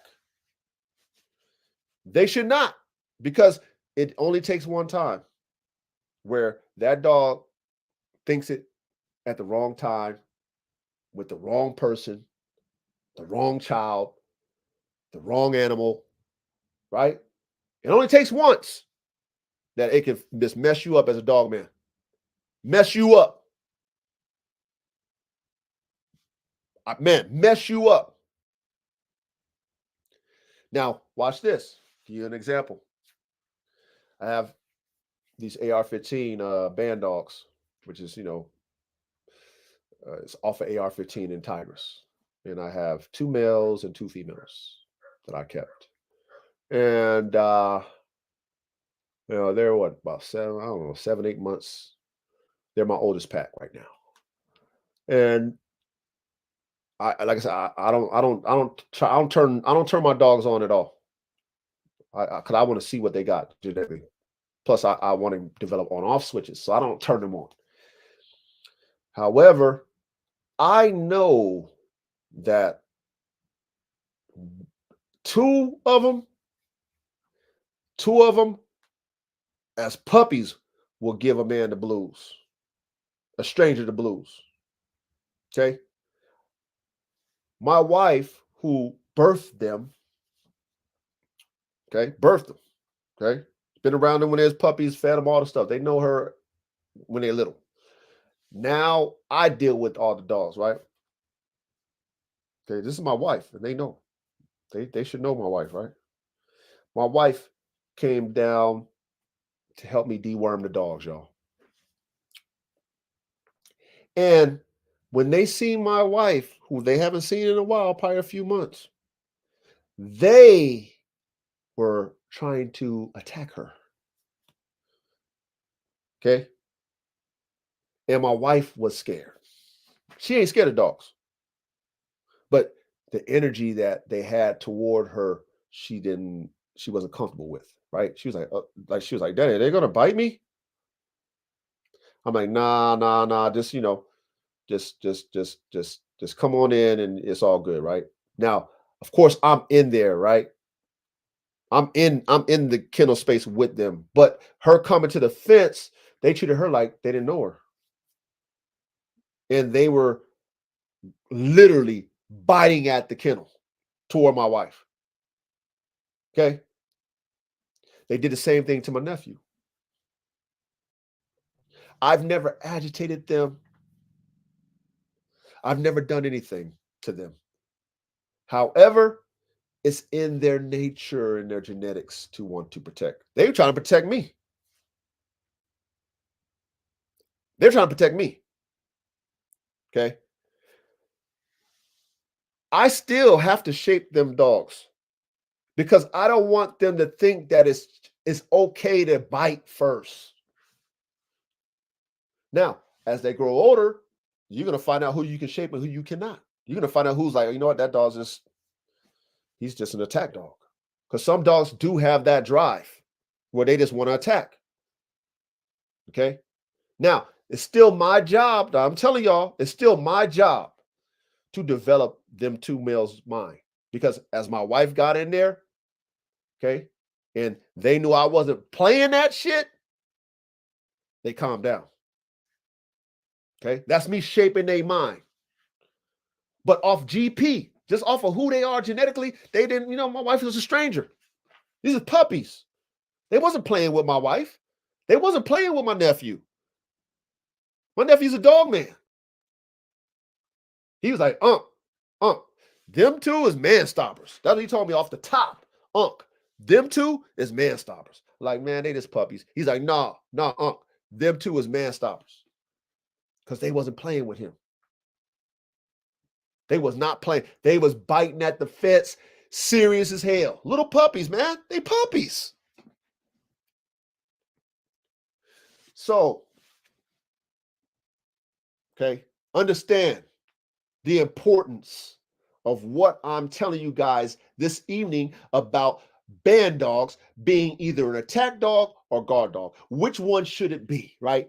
Pay attention to this because in reality, they can't be both. That means that dog has to have a great on-off switch and its awareness has to be acute. Because normally when you teach them dogs to attack, they just ready, they on go. They can't wait to get on. And you have to be there. Like you couldn't leave an attack dog by itself and think that dog's going to, lean on to his own understanding and not attack. That's why most people who handle them type of dogs, they're with them dogs. Their dogs are under control with them. However, they're waiting to attack. As soon as you turn it on, attack. As soon as you turn it on, attack. These band dogs are guard dogs. Responsible band dog owners and breeders should be teaching their dogs who can kill a man or kill a woman or kill a whatever to just guard, protect. If you want to see what it does, right? You want to see the damage it can do, take it out on a hunt. Because your band dog should have both drives. It should have prey drive and man drive. You want to see it do some damage, take it out there on a hog. I mean, let it tussle with a 400-pound hog. See, hog can take that, right? Thick skin, can fight back, test it on a hog, right? Catch the hog, kill the hog, make you some bacon, some ham, okay? Give the dog a purpose. If you want to see that killer instincts, do that with your band dog, okay? However, nurture your band dog's mind to want to protect and guard when it comes to humans, man, kids. Don't antagonize your band dog. This is just me telling y'all, you can do what you want to do with your dog, okay? You can do what you want to do with your band dogs, okay? However, it only takes one time to see the damage that them dogs can do. If you got one like I got, one's multiple plural like I have, if you cook them up the way I've cooked them up, it only takes you 1 or 2 times to see the damage they do on each other. Never seen it on a human. Praise the Lord. Thank God. But what I see, what they can do to each other, okay? When you've had dogs kill each other, with ease, though, with ease. Okay, with ease. These are dogs fighting back, but with ease, you see that type of shit. It's not good, man. It's not, especially when you love the dogs that you lose. It's not. Imagine a child, though. Imagine it's your kid. That dog grabs a hold of your child. Imagine if it's your wife. Like I just gave an example of my wife, with my fucking 7-month-old puppies. Okay. She probably could fight them off because you know what I mean? But no, them dogs is going to maul her ass. 2 against 1, my wife. And their 7-month-old puppies, oh, they would have gave her the business. They would have gave my wife the business. Now, who's responsible for that? If my wife get mauled by my damn dogs who are just acting off of natural instincts to protect me, and they bite my wife, and my wife can't fight back. You know what I'm saying? She ain't got the bulldog in her to be able to take that type of pain. She's screaming and hollering. You already know when the dogs, like they hear that noise, or it just riles them up even more. You screaming and hollering, or it just riles them up even more. You fighting back, or it riles them up even more. Whose fault is it? It's my fault. It's my fault, you guys. Because I didn't know what I cooked up, or I was provoking it to want to attack. I was, what do they call it? Agitating it. That's a key word. You know, that agitation work that we see with people that play around with that Schützen type stuff. Nothing against y'all. The agitation, you agitating the dog, making it feel like, oh, it's okay. That shit is for professionals. That Schützen stuff is for professionals who compete in that sport. Not for no novices trying to make their dogs want to bite people. That's not for you. That's for those who compete in that sport, who are professionals in that, and they're always managing that dog. That attack dog is always under management.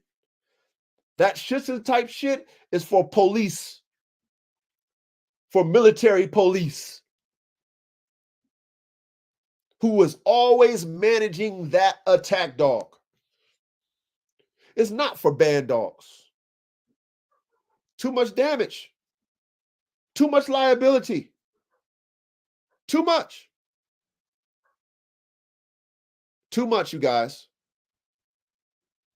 So, like I said, to keep it real with y'all, I mean, Don't ever fucking don't you guys don't do it. Don't make your band dog an attack dog. Don't do it to yourself. Don't do it to yourself, man. Don't. I stress it. Do not. Okay? Because if you do, or better yet, let's say you don't shape that dog. Let's say you just got it in your backyard. You got this bad dog, you got it in your backyard. You're not shaping it or nothing. You're not teaching it or nothing, not disciplining nothing. Let that dog's natural instincts turn on and see what happens. Don't have no animals in your yard. Don't have no other pets. Right? Don't have no neighbors with other pets. Because you're gonna take some L's. You're going to take some L's. Don't let no kid go over there. Oh, doggy. You're going to take some L's. I promise you will take some L's. So I speak with a lot of passion because thank God I haven't experienced it when it comes to human beings, but I've experienced the power of a band dog, my band dogs, when it comes to how they attack each other. I've experienced it. I got nipped. Okay. On some checking me. Not know like what she can really do to like if she was serious about it, but it's just on some, what I mean? What you doing here? Just a quick little snip. And got me some puncture wounds on my skin and my ribs. Just a real quick one. I'm like, ooh. I seen my little puppies check my nephew and my wife. Like, oh, whoa. That's not good. That's not good. So I would not encourage you guys to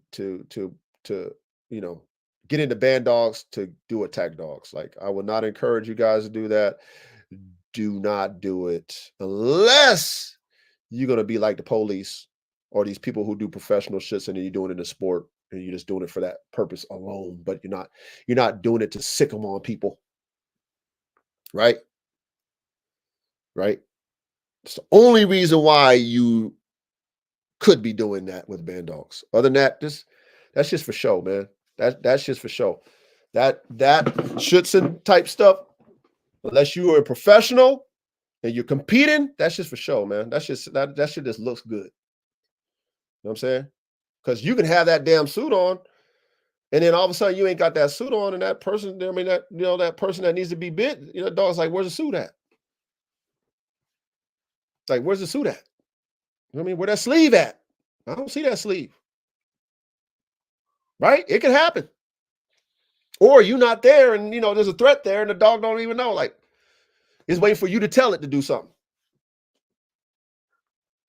Okay? Versus what I'm telling y'all is to shape your dog's mentality for the on and off switch, when to, when not to. Okay? Socialize your dogs. Understand that if the person is not a threat, I don't need to bite you. Okay? If you're a child and you want to pet me and pull on my tail, okay, even though with one snap, I can kill you. I'm not going to kill you because you're not a threat. You're a damn child. You're a damn child. I'm not going to kill you. Okay?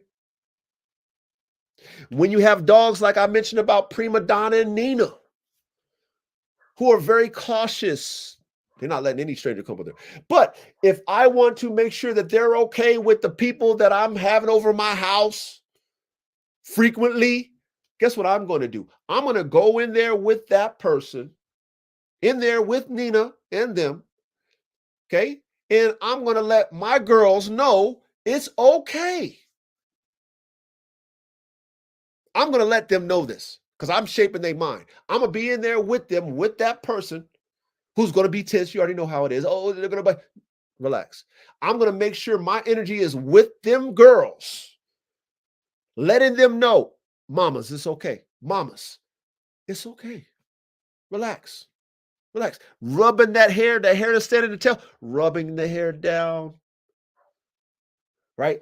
Playing with their mouth, That's what I do with my dogs. I'll be right all over their mouth. It's okay, mamas. It's okay. Okay. Telling my boy, whoever it is, come close, come over here. Okay. And then I will do that every time they come over. So that my females who are very aware of a stranger understands that, guess what? This person is not a stranger anymore. You ain't got to be that way towards them. You don't have to. Okay. But I know them bitches is guard. Them bitches on guard though. I need that. I need that. I like that mentality. I'm nurturing that mentality. I'm nurturing that. Okay. I do not want no dog that want to just hit anything it want to hit. Not a Bandog.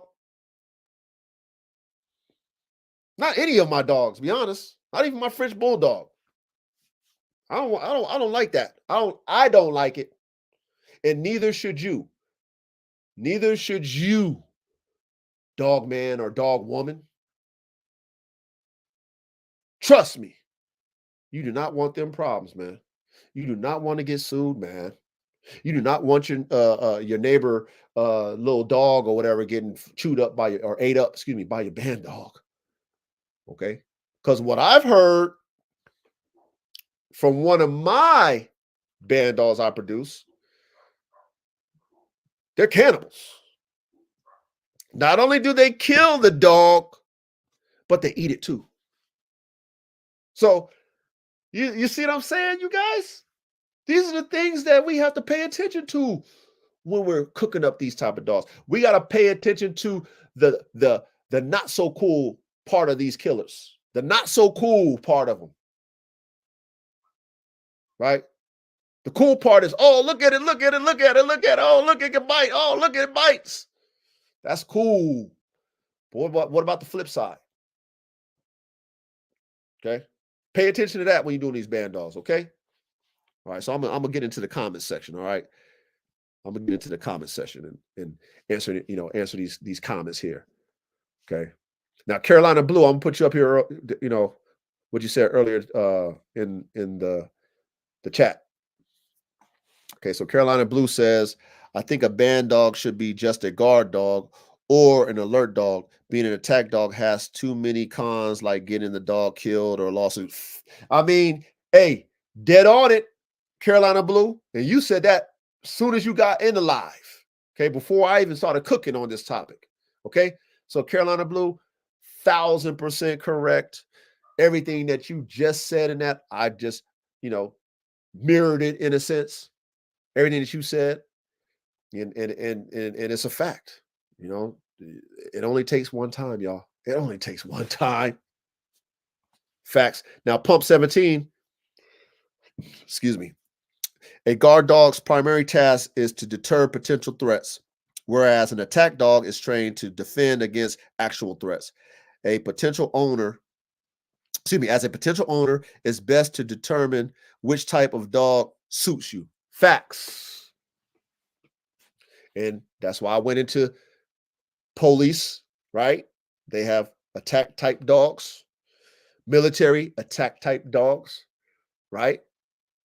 Us as civilians, got family, you got neighbors. We don't need attack dogs. We just need guard dogs, right? So your facts, hey, all facts. Pump 17, all facts. And I mirrored that as well. You know what I'm saying? Make sure your dogs have a purpose, but we talk about band dogs. Okay. Band dogs shouldn't be attack dogs. They should not be attack dogs. Okay. What else we got here, man? I think Carolina Blue added some more on here. All right. So Carolina Blue says, and the average Joe having an attack dog has to remember his dog is not a police dog. There are no legal consequences in your dogs getting killed. I mean, that's all facts too, Carolina Blue. All facts too. Like the police dogs are police dogs. Just like when a police shoots you and they can, they have the right to shoot you if you're a threat. A police dog, which is a law enforcement officer, has the right by the court of law, if you are a threat, to bite the shit out you. All right. us as citizens, we don't have the right to sick our dogs on people, whether they're a threat or not. We don't have the right. It's not the same. So why should we be breeding these dogs, band dogs, to be exact, right?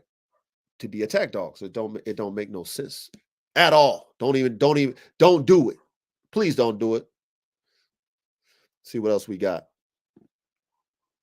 RKBB says, I've been compounding different genes for a long time, and it's been working out amazing for me so far.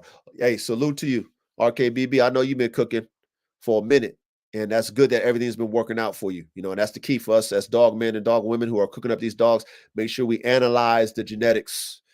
You know, make sure we pay attention to what we're creating in the lab.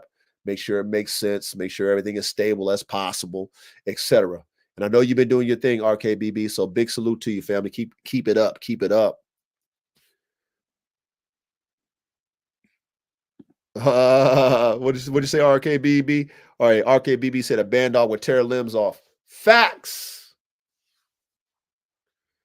Facts. Like I said, just, I have puppies doing damage. They don't, they ain't got full strength like an adult dog. I got puppies doing damage. Imagine a full-grown, mature male or female dog that's genetics is geared towards killing. Imagine what they gonna do. You know what I mean? You don't want one of them dogs to bite you.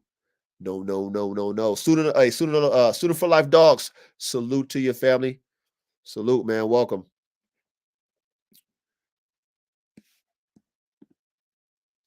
Dropping so much needed knowledge, brother. Hey, that's what I'm here to do on Thursday nights. That's why I come up here and share this time with you guys, because I want you guys to learn from my experiences of dealing with these high performance prey/man driven type dogs, these killers. Okay. I want to just show you through my example of how we should be seeing these dogs, how we should be dealing with these dogs, how we should be shaping and molding these dogs, etc. Right? Because like I said, it's not about the rah-rah. That looks good on the internet. It's not. Especially when you know what your dogs can do. That's cool for likes and stuff, right? But it's not cool when them dogs really act on it. It's just not, man. It's not. And I've been blessed enough to just have it amongst dogs. And it's cost me dogs' lives and vet bills. Okay? None of the sort that I want to deal with. I don't want to deal with that shit. Okay? I don't want to have to staple dogs up, antibiotics, these dogs up, separate dogs, because they don't know that, hey, at the end of the day, this is a pack. We a family. And when we fight, we're supposed to reconcile. Because you know what? My dad, which is me, I'm their dad, he's taught me us this since we was little puppies, that we need to reconcile in a pack. We don't need to stomp each other out until one is brain damaged. Or we don't need to bite each other out until one leg is ripped off or the dog is dead. Okay? Like, this is important. That's why we're talking about it. Hey, Joy Charles, man, salute to you. He said, what if I knock them out with my fist? Joy, I got to laugh at that one, brother. I got to laugh at that one. Hit a dog in the head. I guarantee you ain't knocking that dog out. Your fist is going to be broken. Back in the day, my naiveness of dealing with dogs, right? Even when I do give my dogs a 2-piece, a 6-piece combo, right? I'll give them a couple punches. I ain't hitting them in the head. Hell no. But I hit them in the stomach or something like that, right? And like I said, this is just, I can't bite.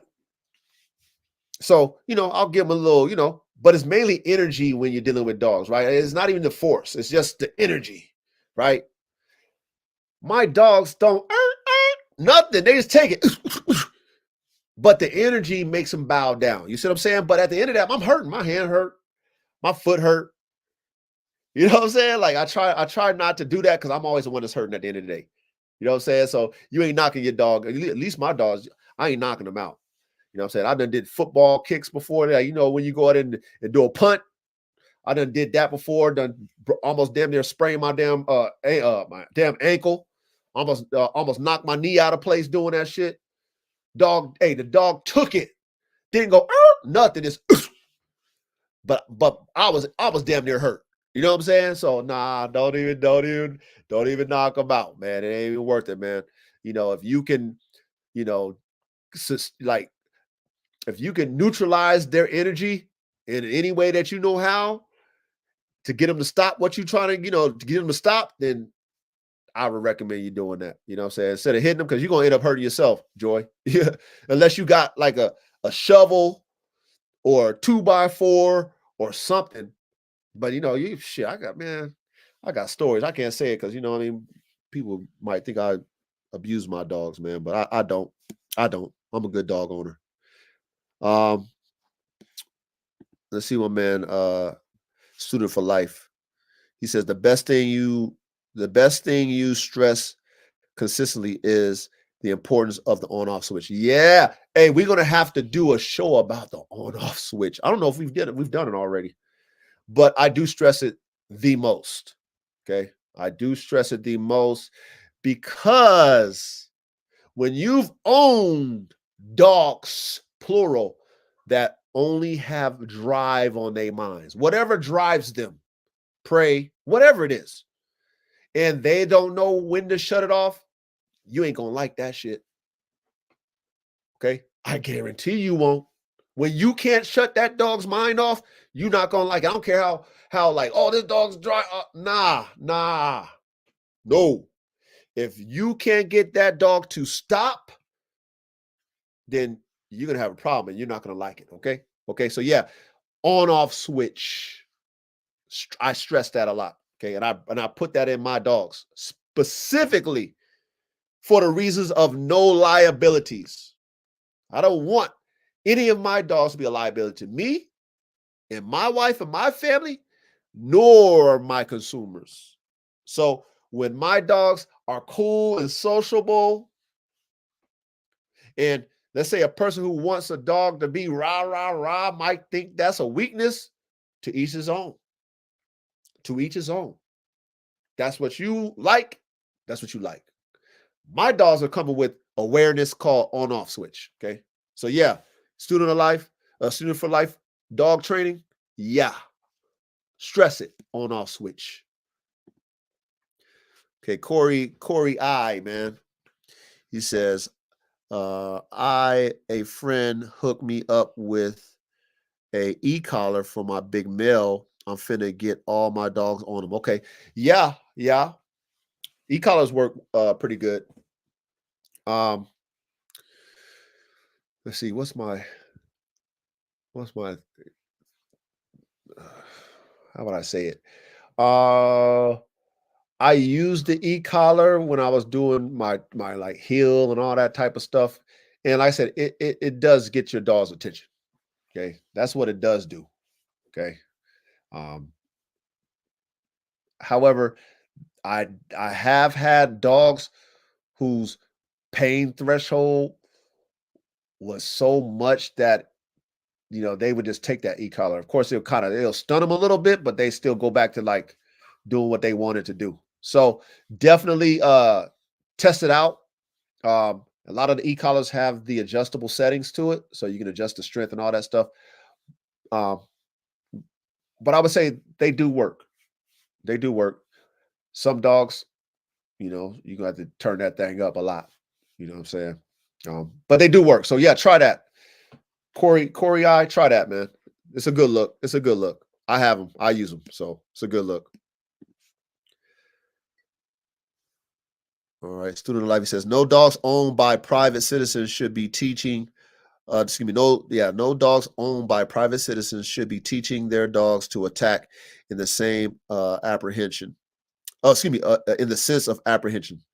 They should only be taught to bite while defending their owners or their properties.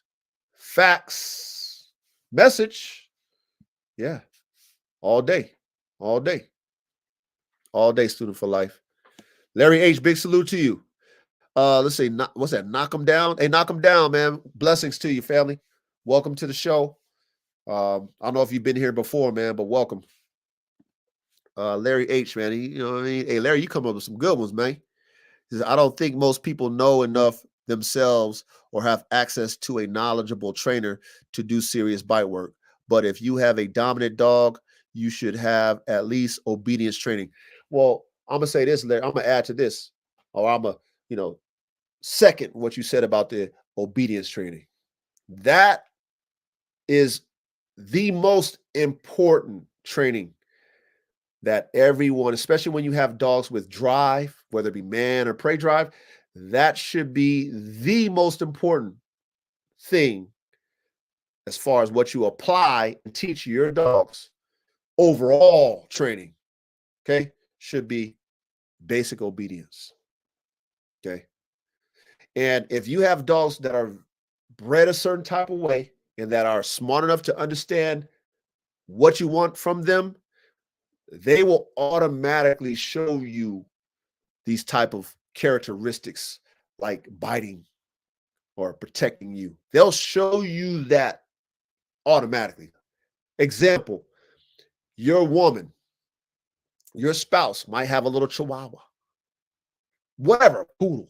And all she does is love on that dog. She don't do no agitation, no none of that stuff. But let somebody come up and be a threat to your woman, and watch that poodle nut up, watch that chihuahua nut up on you and bite the shit out you. Watch. Did your spouse do any type of bite work with her, with the poodle? Do any type of agitation work to make that dog protect her? No. The fact that that dog loves your spouse, your woman, so much so that when that dog sees that there's a threat to that woman, that dog's going to bite the shit out you. Okay?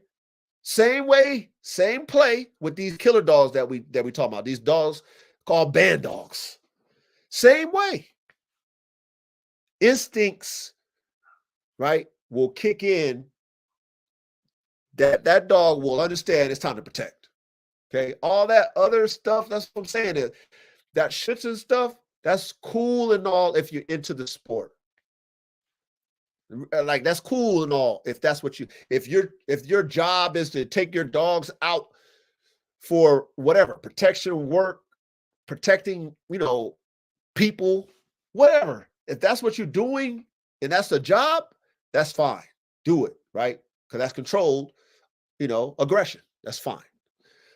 But for us citizens, right, us dog owners that need something that's going to protect your property and your family, don't provoke that dog to be biting shit. Don't do it. It'll backfire on you. You know what I'm saying? Live your life, dogs. Big salute to your family. Big salute to you. Okay, we got one from OGK, man. Big salute to you, OGK. I don't know if you've been here before, man, but welcome and thank you for your support. He says there is no suit in Schutzen. Schutzen's bite work is a simple game of tug of war. Yeah. But I mean, OGK, you can see how people see that, perceive it as like, okay, this is how I should be training my dogs. Like how, the Schutzen training, like you see in Schutzen, right? Dogs biting, sleeve, biting you in certain areas, right? And you're correct about it being a game of tug of war. It really is, because I have little Frenchies that will fuck up a bite suit or fuck up a sleeve. And they love it. It's a game to them. Like I said, I got my boy AK.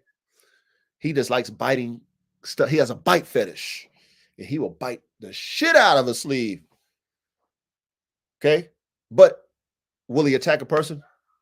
No. Right? No. That's not his interest. His interest ain't biting people. Okay? But he'll tear. If I was in a bite suit, he'll tear the fuck out of me up in a bite suit. He sure will. You might think, oh my God, that dog. Oh. No, it's a game to him. It's a game to him. He just likes to bite. You know what I mean? So that's facts. That's facts. Okay, OGK got another little comment. He says, Mals, shepherds, etc. bite hard, but Bandogs is a different animal. I've been bitten by hundreds of dogs. Definitely a difference. Okay. So you understand it then, OGK, you understand it. And like I was saying, that's why police uses mouths and shepherds and stuff like that, because their bite is not as devastating as a Bandog bite, right? So there's a purpose for using them type of dogs. And those mouths and shepherds, they just, they like to bite shit. You know what I'm saying? Their drive is for that. You know what I mean? It's to bite. So they work perfect for that type of work, right? That type of work that police use, that attack work. But a Bandog shouldn't be used for attack purposes. You know what I mean? At all. Okay, and OGK mentioned, he says, even in the protection sport world, most of them aren't capable of having a real protection dog, no matter the titles they've earned. Okay. Like I said, I've never experienced that particular, type of sport. You know what I'm saying? I see it via the internet, people doing it. I actually bought a whole bunch of equipment thinking that I was going to do something like that. But at the same time, I differ on that. You know what I'm saying? Like I'm not trying to make my dogs attack. I just, as the warden on my property with my dogs, all these killers, I'm just trying to make sure that they understand to keep the peace. I'm trying to get them to understand that. Like, yo, this is family. Yeah, you might not like the energy from this dog and that dog because, it's like people, right? Some people get on your nerves. I have dogs that get on my nerves. So I know with other dogs, there's certain dogs that they're just not going to get along. Okay? They're not. However, I set the tone. Just because you have the ability, don't mean you're going to do it on my yard. And if you do it, that's my fault. Because I put y'all in situations where that could happen. That's my fault, my mistakes. And I've made plenty of mistakes dealing with these dogs, to be honest with y'all. Plenty of them that cost me money or a dog or two. Plenty. So me understanding this firsthand, right, is the reason why we're talking about this tonight. Should a Bandog be an attack dog or a guard dog? Okay. Only experience tells me which one it should be. Only experience. I don't have any Malinois and shepherd type dogs. I don't have any. The closest shepherd dog, and okay, so watch this. Y'all, those of you know that I'm gonna do AK, which is my double XL pit bull freaking nature, right? To my Kangal. And I was gonna call them a double XL bull herd. That was my whole vision behind it. Okay. Now, even though a Dutch Shepherd, a Mal, a German Shepherd, and then Kangal, they're both shepherd dogs, right? However, one is used for herding sheep, and then one is used for guarding sheep, right? So as I'm assessing the Kangal and I assess AK, and then I also am understanding what I want out of my dogs, and I don't want them to be attack dogs. I'm looking at my Kangal and AK creation. I haven't cooked it up yet, to not be an attack dog. And genetically, based off of how I'm assessing my Kangal, this is my first experience with the Kangal, seeing her temperament, and then also seeing AK's temperament, okay, now it could be whatever, right? Because I don't know. But me mixing them together, I don't foresee an attack dog based off of AK's temperament and my Kangal's temperament. My Kangal, she's very nurturing. She understands family dynamic because they protect the herd, right? So amongst the pack, She plays rough, but she doesn't she doesn't have the want to hurt the other dogs. Like she knows, like she knows her limits of how much playfulness and how rough she's going to get. She understands that. I see it in her. I see how she deals with them. She's bigger than them. She's strong, right? She has the strongest bite force out of all of them, but she doesn't put that type of effort into them fighting when they're wrestling, right? AK, he can tolerate other dogs, even though he has a lot of drive to bite. So me putting them together, I'm not going to say that that's going to be a double XL bull herder. I don't want to classify them as that. As I'm assessing the two dogs that I'm going to cook up, and I'm assessing what I want, right? When it comes to my dogs, I'm assessing that. Like, I don't want them to be attack dogs, because a dog like that with that type of power and that type of size, athleticism, oh man, I mean, imagine that. Like I can picture it already. If that dog wants to attack a person, an animal, a dog like a Kangal, we already know what it's capable of doing. We already know it. If you study the Kangal, we know their ability, right? They defend wolves and they defend against bears. Period. So if I put a pit bull's drive in that type of dog and its athleticism, that dog should not be no attack dog. That dog should not be no attack dog. And with what I'm cooking up, I'm not going to market it as attack dog. I hope and pray that it doesn't have that mentality when I do cook them up, because I will be keeping at least 2 of them, because I know I have a lot of people who want those puppies. But I would hope and pray that they would not turn out to be attack dogs. I would prefer them not. I would just prefer them to be great guard dogs. Great with your livestock, right? Or your animals that you have already, family pets. I want them to be great. I love that about that Kangal bitch. I love that. I love it, because I know the damage that if she wanted to, she would kill all of them. She'd kill my pit bulls. She'd probably kill my Bandogs if she wanted to, because the bitch is powerful. Like, you see their mouths. If you look at a Kangal's mouth, you see those teeth, you can see why they got the strongest bite force of any dog. You can see it. Just look at the mouth. You're like, oh, yeah, you can do some damage. Look at her teeth. Like, oh, you can do some damage. But in her mind, she knows the difference. She knows that I grew up with this environment. I grew up with these freaking wild ass dogs. Okay. I could deal with them accordingly. I'm not going to hurt them. Real loving dog, man. But hey, watch this though. Watch this about the Kangal. Anything outside of that, oh, she on top of that shit. Anything out there in the woods creeping, she on that. And I told y'all before, I had her close to my house before when I was learning her. I had to move her away down at the 4th tier because I don't like her bark is way too loud. And anything's creeping and cracking, she's on it. She's on it.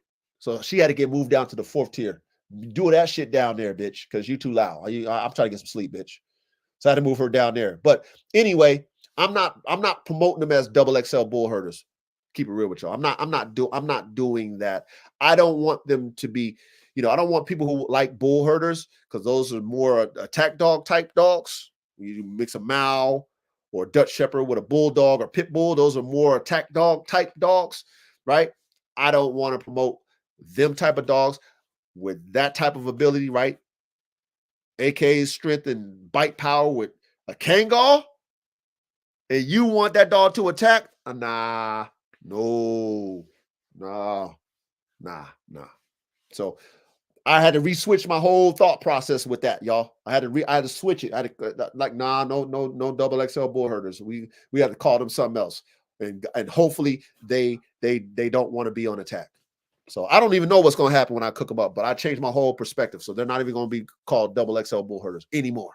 By the way, what'd you say, OGK? He says, I have Mal Dutchies, Mastiff, Patterdales, Bandogs, Bull Herders, Bull Terriers, and Kelp. What's that? Kelpie? OGK? I don't even know what type of dog that is, man. So, okay, so you experience with all them dogs. So you already know what time it is then. You know what time it is. That's why you said you got bit by many dogs. So you understand why, we're having this topic, right? You understand it because I'm sure you've seen them from having these different type of dogs.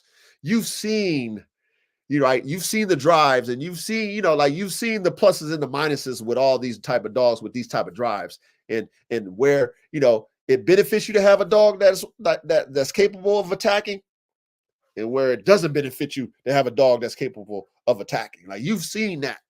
And so, man, big salute to you, man, because you know exactly what I'm talking about. I have multiple breeds, but not as many not as many different types like you got with the Mals, the Dutchies, Patterdales, Bandogs, Bull Herders, Terriers, etc. So you understand this completely what I'm talking about. So big salute to you, OGK. And hopefully you come back every Thursday, brother. Every Thursday we cooking up, man. So, hopefully you come back again and, share your knowledge and your wisdom as well, man, in the chat. Okay, Student for Life Dogs. He said, man, I appreciate the platform and the much needed discussion that takes place here, but nowhere else. Hey, like I said, with this, what we doing with these band dogs, I want to make sure that I, along with you guys, we set the tone so that when it does take off and become something that's popular, people are desiring these type of dogs, we set the tone for those who want to do band dogs correctly, right? That's why I'm doing this, because I'm learning as I go. I'm learning on the job every day. I'm learning something new with these dogs. Multiple different breeds, multiple different personalities, multiple different temperaments, all in one pack. Not all together, but in one environment, right? And I'm learning how to manage these type of dogs. I'm assessing these type of dogs.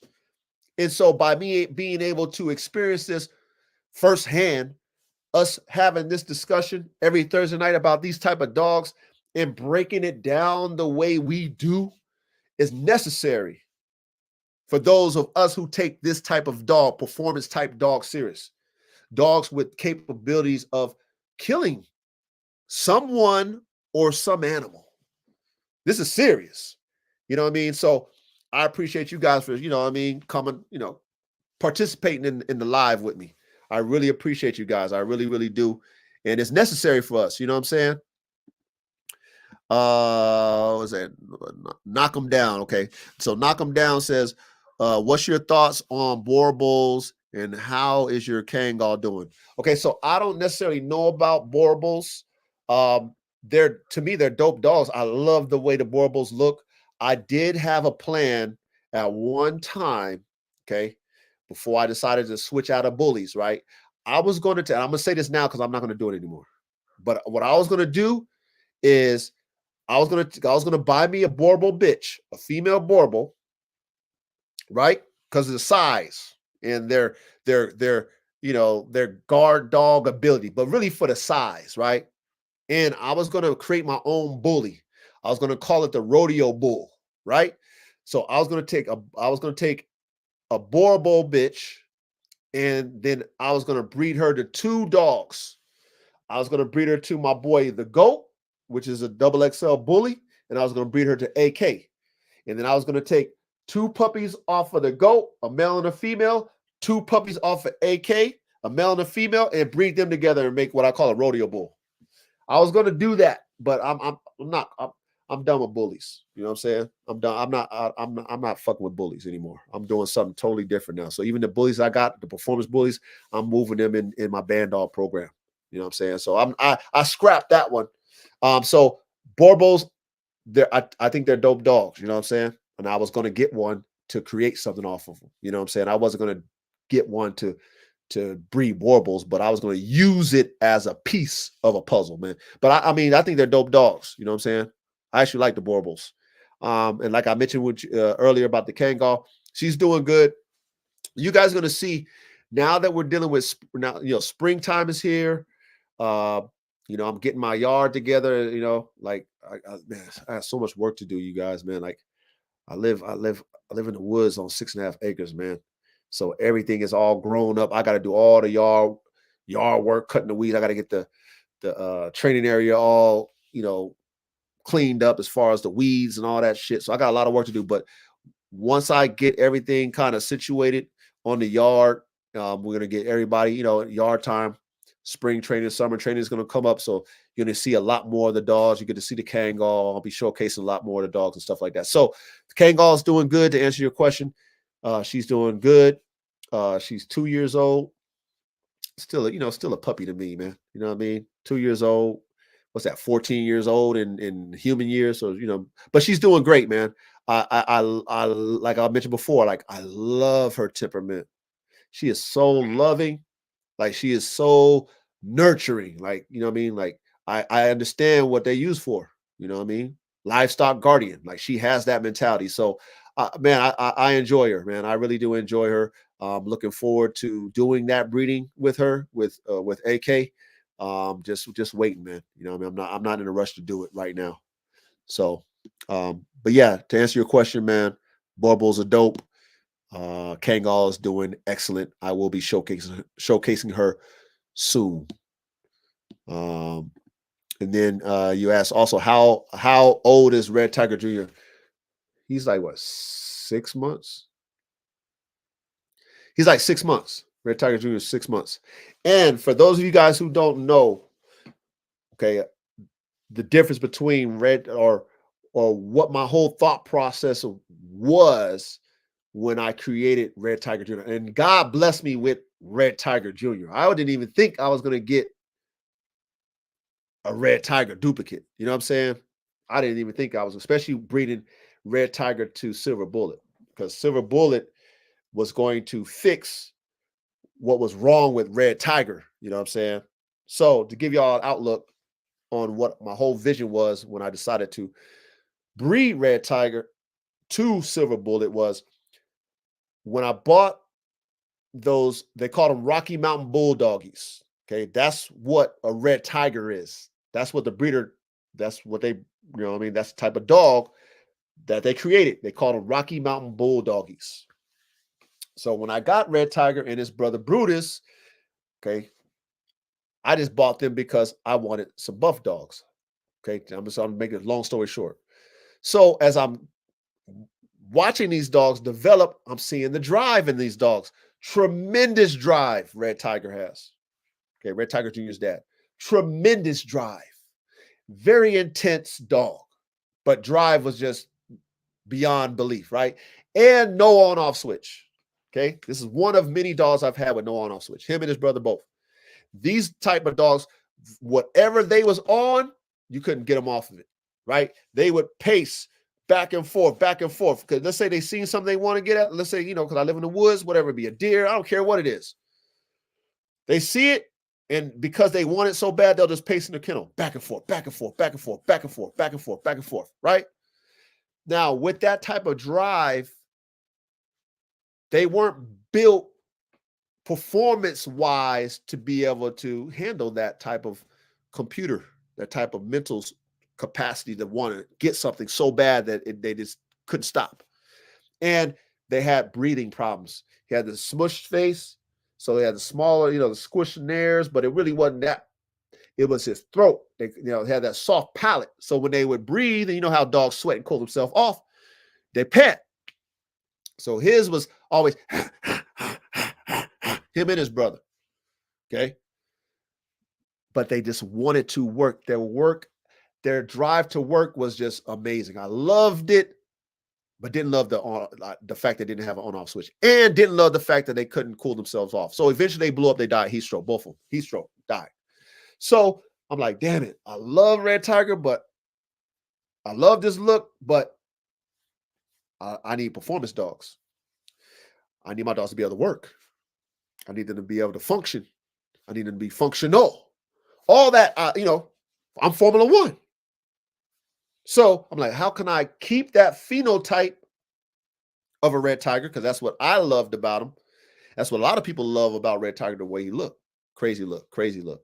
And I love the drive, but how do I get an on-off switch in that dog? How do I correct the soft palate? How do I, extend the nose? How do I open up the nares, etc.? All that is in my mind. Now, Silver Bullet is related to Red Tiger.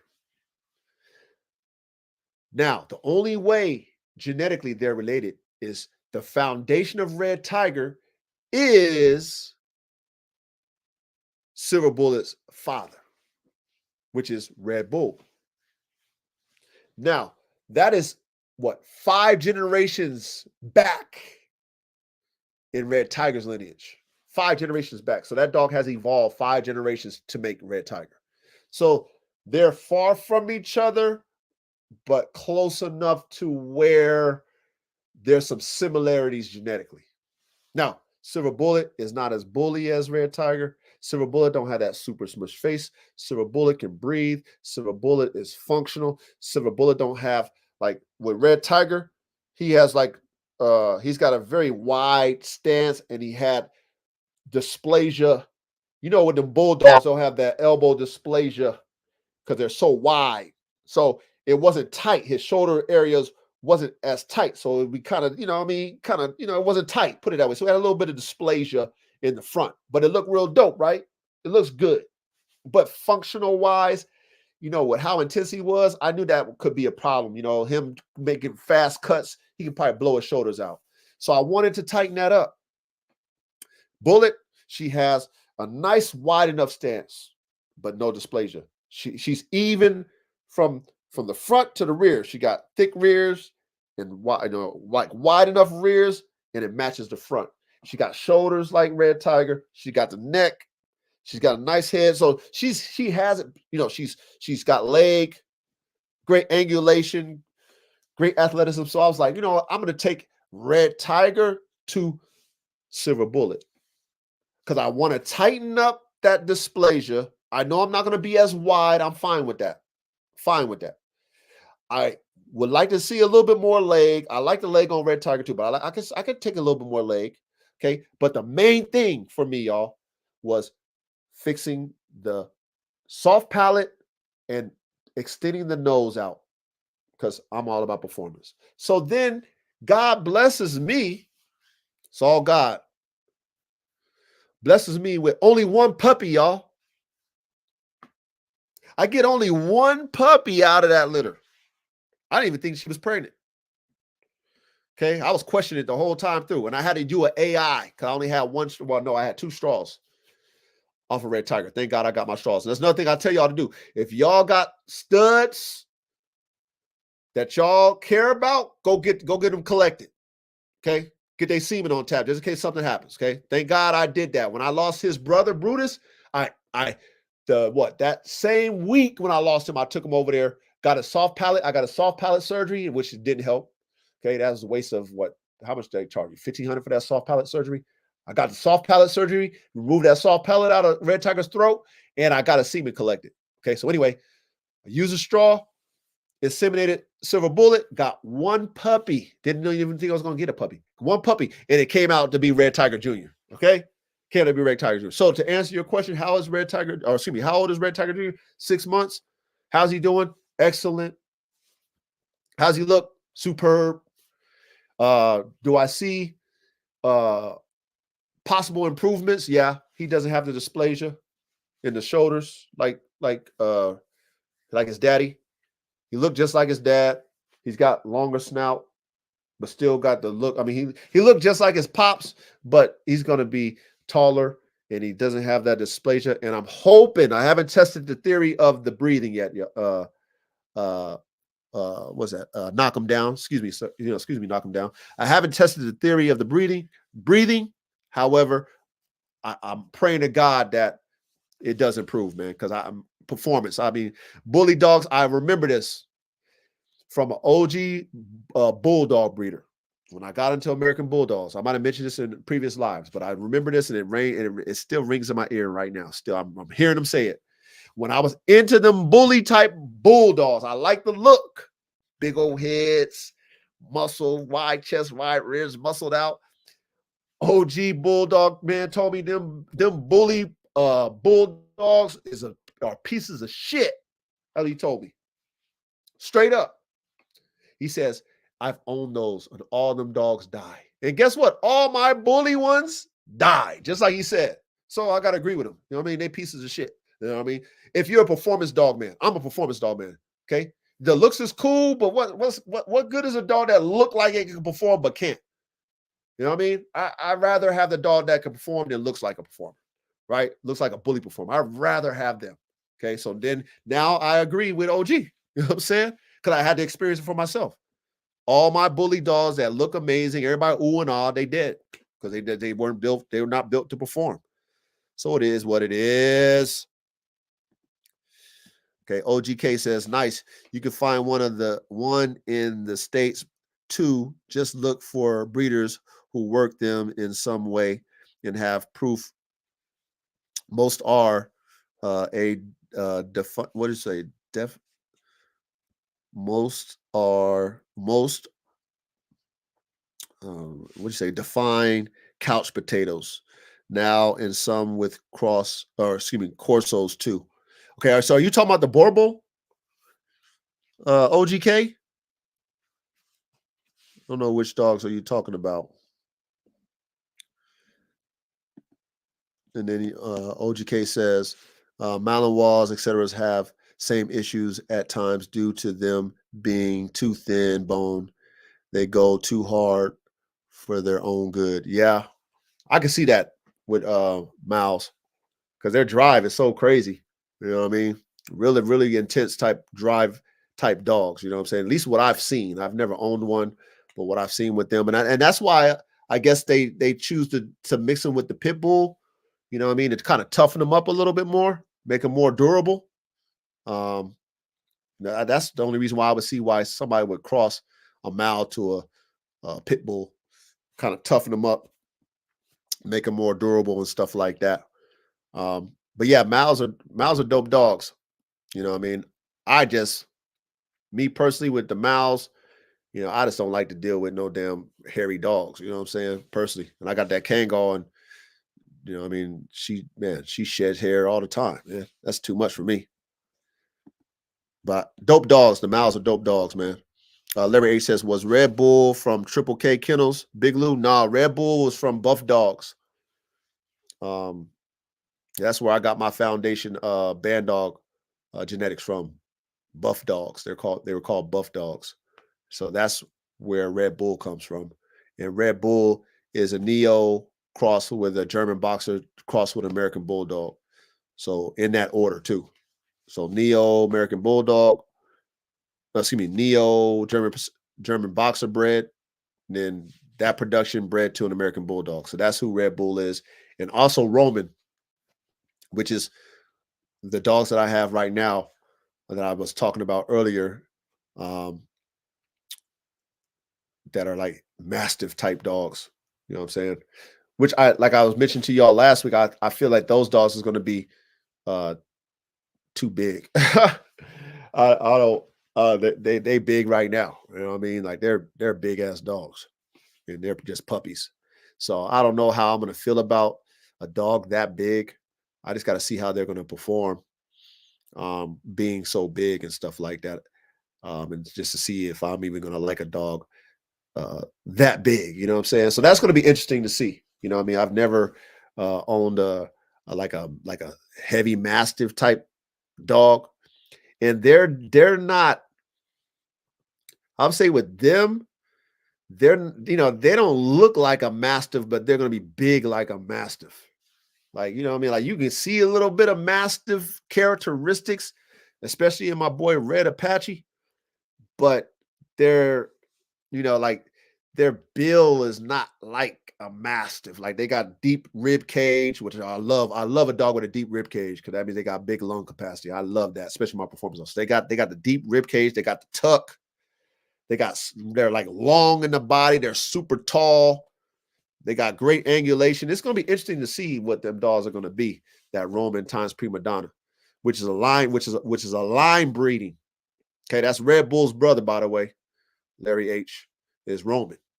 So it's a line bred breeding I did, uncle to niece, which I took Roman to his niece, which is Red Bull's daughter. Okay. And then have these dogs that I was mentioning to you, Red Apache, the Spartan. I haven't named that female yet. And then I got, I call them Sun Tzu and shit. So I got 3 males and a female that I kept off of that litter. So it's going to be interesting to see them develop. I've never had a full Mastiff type. So to see these dogs big like that is going to be interesting, because my thing is performance. Like I need them dogs to be able to perform. If they're going to have that type of size, they're going to have to show me something. As far as performance wise, I don't want no fucking type of big ass dogs. You know what I'm saying? I need them dogs to be able to move. I need them to be functional. I don't want no freaking hip problems. I don't want none of that stuff. So it's going to be interesting to see these dogs grow up. And that ties into what I told y'all. And what I always tell y'all when y'all do breedings like what I did with Prima Donna, you damn near going to keep, like you better keep them all. And I sold only 2 of them and I kept the rest of them. Because like how can I assess these dogs if I sell them all to everybody else? Like I didn't even promote them. I promoted them in the beginning when I like told the world that I was going to do it. And those people who acted on it, when I told the world, those are the people who got pieces. Other than that, I didn't market it to the public. You know what I'm saying? Like, I was like, I got to keep these. I can't get these out. How am I going to know what I have? And I'm grateful that I'm going to keep these because they're already like blowing my mind as I'm watching them grow. It's like, this shit. I had to keep them all. You feel me? So yeah. Let's see what else we got.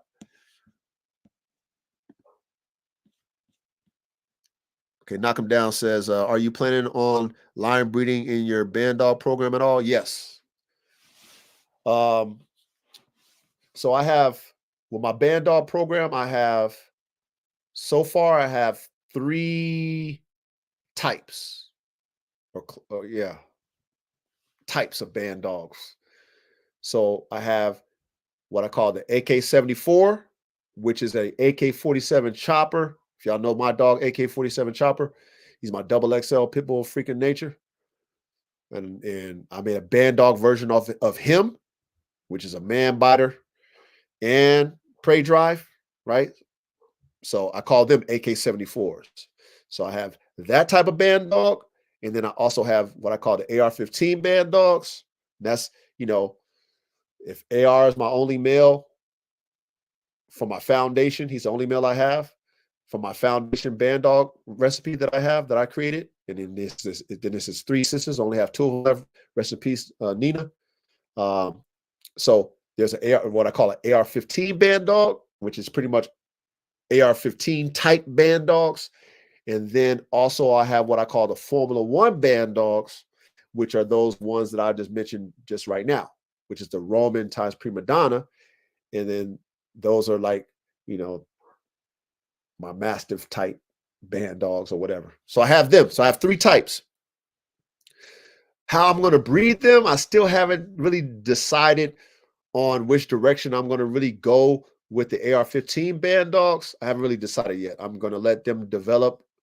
And I want them to show me, the offspring to show me which direction I want to go. If I want to, continue that style, maybe take brother and sister to each other, and continue that style like that. I know where I'm going with the AK-74s. I got to keep them AK based. So I probably will take AK to his daughter. I know I'm going to breed AK to Silver Bullet, because I already bred AK to Nina. And then I'm going to take the puppies that I have, which I have 2 off of AK and Nina. I have a male and a female. And then I'm going to take a male and a female once I breed AK to Silver Bullet. And then I'm going to take them and I'm going to breed them together and keep them going like that. You know what I'm saying? Keep that going, etc. So I have an idea, my plans with my program, Knock 'em Down. However, it's always developing. You know what I'm saying? Like, it could change. It could change just depending on what my dogs show me, depending on what I see and like, oh, I like that. Oh, what if I take this, that? Like, it's going to develop over time. But I do have 3 separate types of Bandogs that I'm going to be building off of, and even like I was saying, like I'm damn near done with the bully, like doing bully types, because I was going to do performance bullies. I just don't necessarily think that the bully market is going to appreciate what I'm doing with the performance bullies. I think they rather just stick with the superficial type stuff with their dogs, which is just looks and colors and shit. So I'm not going in that direction anymore. I'm changing it up. Um, so I think that I'm going to take my performance bullies and possibly intertwine those genetics with my Formula One band dogs, because those band dogs are going to be so big that if I take that my performance bully genetics and run it into those, then those, I don't know how they're going to really mesh, but I think I can. I know I'll possibly shrink them down. Those fucking big ass master ones, shrink them down in height, but then thicken them out even more with those bully shits. And I already know they got the drive, so I'll still keep that ability to have that drive in them, prey drive, etc. But add a little bit more substance to my Formula One band dogs and shrink them down, because it's looking like them damn band dogs are going to be like, man, I don't know, man. They're going to be tall, man. They might be 28, 30 inches, man. They got legs. You know what I'm saying? So I don't mind shrinking them down. You know what I mean? I don't mind shrinking them down. So I possibly will do that with the Formula One. You know what I'm saying? I'll put a little bit more substance to them and then shrink and then drop them down. You know what I mean? 26, 27 inches is cool. I'm cool with even 25, 24 inches, but 26 inches, I'm good with that. You know what I'm saying? 30 inches, I don't know, man. We got, I mean, I got to see what how them boys turn out. You know what I mean? They might surprise me. They might wow me when they get mature. Like, damn, them dogs are tall, but they look dope. I don't know. So, but I do have plans.